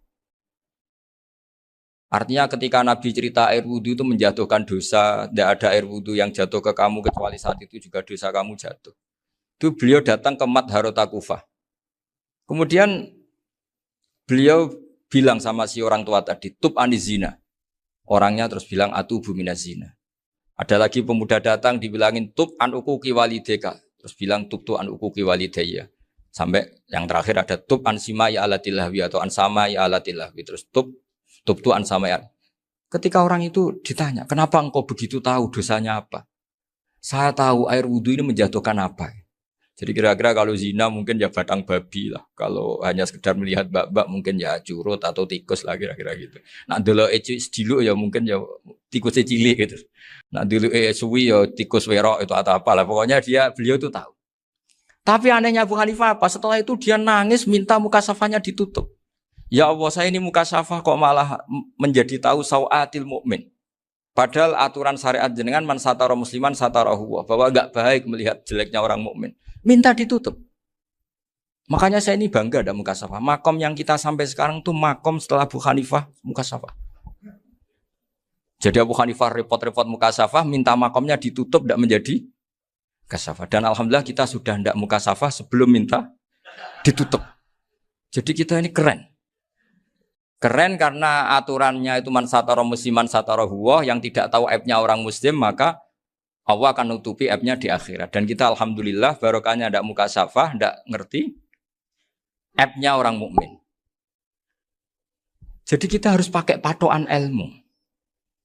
Saya ulang lagi, kita harus pakai patokan. Makanya saya tahu betul ketika Kiai Hamid Pasuruan, beliau dulu ngaji Jamul Jame, ngaji Juman, Bali Maksum di sana sama Gus Habib, sama Gus Muhammad bin Mahfud. Termasuk mbah saya kandung dulu Kiai Sidik. Mbah saya yang dari itu juga ngaji di Termas. Bapak saya dulu Kiai Nur Salim ngaji di Buyut Baiti. Dulu itu kawin juga sederhana, Kak, cerita Gus Sofur. Jadi bapak saya kandung itu Kiai Nur Salim itu ngaji di Mbah Baiti. Mbah Baiti itu adik kandungnya buyutnya saya dari ibu. Nah, Mbah Baiti itu teman akrabnya mbah saya namanya Kiai Nur Sam, Mbah Nur Sam. Singkat cerita terus Nur Kiai Jorabin arah-arah bekno itu. Setelah bapak saya ke Badullah mau ditawarin jadi mantu, kata bapak saya kula pun dipek mantu Mbah Baiti. Akhirnya dapat ibu saya itu. Karena ibu saya itu cucu Mbah Baiti, cucu lambung. Jadi mbahnya ibu saya itu Mbak Yunya Mbah Baiti. Namanya Mbak Sofia tadi yang dapat Mbak Idris itu. Yang Mbak Idris ini bin Umar. Ya Mbak Umar yang mbahnya Mbak Hamid. Hamid bin Abdul bin Umar. Kalau bahasa itu Fatimah binti Idris bin Umar. Dulu kecilnya Mbak Idris namanya Abdul Khalik. Kalau kecilnya Mbak Hamid namanya Abdul Mukti. Kalau kecilnya Mbah Maksum namanya Muhammadun kalau nggak salah. Dulu itu orang dulu itu namanya dua-dua karena diganti ketika musim apa? Haji. Jadi ini terjaga. Sehingga tidak ada ceritanya kiai-kiai yang jagongan kemudian santrinya itu yang agak-agak khawatir. Kiai kok sungi-sungi jagongan, gak tahajud, gak duha, itu tidak ada. Karena ini dianggap fi'lul mubahat untuk melawan mungkar. Jadi sehingga di kitab Ihya diterangkan, kamu jangan ngira orang-orang soleh ketika jagungan itu min ahlil bitolah wa takasul. Itu orang-orang yang pemalas itu enggak. Tapi mereka bisa mengasyiki Allah. Bahwa dalam jagungan ketemu teman ya asik, gejul-gejulkan sama Pak Maftuh ya asik. Dan keasikan ini bentuk perlawanan terhadap keasikan harus dengan maksiat. Itu kayak apa kalau kita ngaji sampai seperti itu. Termasuk tadi yang diceritakan Pak Maftuh kitab Hunyah. Semoga beliau cerita juga pernah belajar. Saya pernah belajar kitab Hunyah khatam. Itu diantara yang diceritakan Syabdul Qadir Al-Jilani tadi kata beliau Al-Jilani dipakai Jim Al-Jilani. Ini agak beda dengan kita. Mbah Zubair itu punya kitab namanya Al-Qolaid Al-Uluyah. Beliau menfatwakan nama-nama ajam itu kamu bebas. Ajamiyun fasna bihi masyita. Sehingga kita kalau punya kiai harus mau cokolal ustukhri. Sehingga tak mau cokolal istukhri. Tirmidzi juga nasibnya sama. Qolat rawahut Tirmidziyu. Sing sitok rawahut Turmudziyu. Yang satu rawahut Tarmidhiyu. Ya karena kita keluarganya Tarmidhi apa enggak gitu. Makanya kata Mbah Mun sama masih ingat. Kata cerita Gus Zofur tadi, adabnya Gus Zofur itu cerita tentang keluarga ibunya. Padahal keluarga ibunya juga orang-orang soleh yang luar biasa. Itu kata Mbah Mun, kowe roh jenenge Imam Bukhari tahu ya. Jenenge sapa? Saya nyebut Muhammad bin Ismail bin Ibrahim bin Mughirah bin Bardasbah. Lah iya Bardasbah mbok waca Bardisbah yo. Lah cara kene mbok Parmin mbok Parlan. Jadi Bardisbah mbok Bardasbah iku cara kene yo Parmin mbok. Iku rak Mbah Fadl Senori, dadi kabeh diwaca Arab. Jenenge Mbah Umar Harun. Dhisik yo wong sarang Mbah Harun mbok kira nang yo ora roh, wong dhisik yo wong kuno ya. Jadi kalau versi Mbah Fadl, termasuk yang pertama bikin nasab Mbah Maksum itu tulisannya Mbah Fadl yang dikutip Habib Haidar tadi.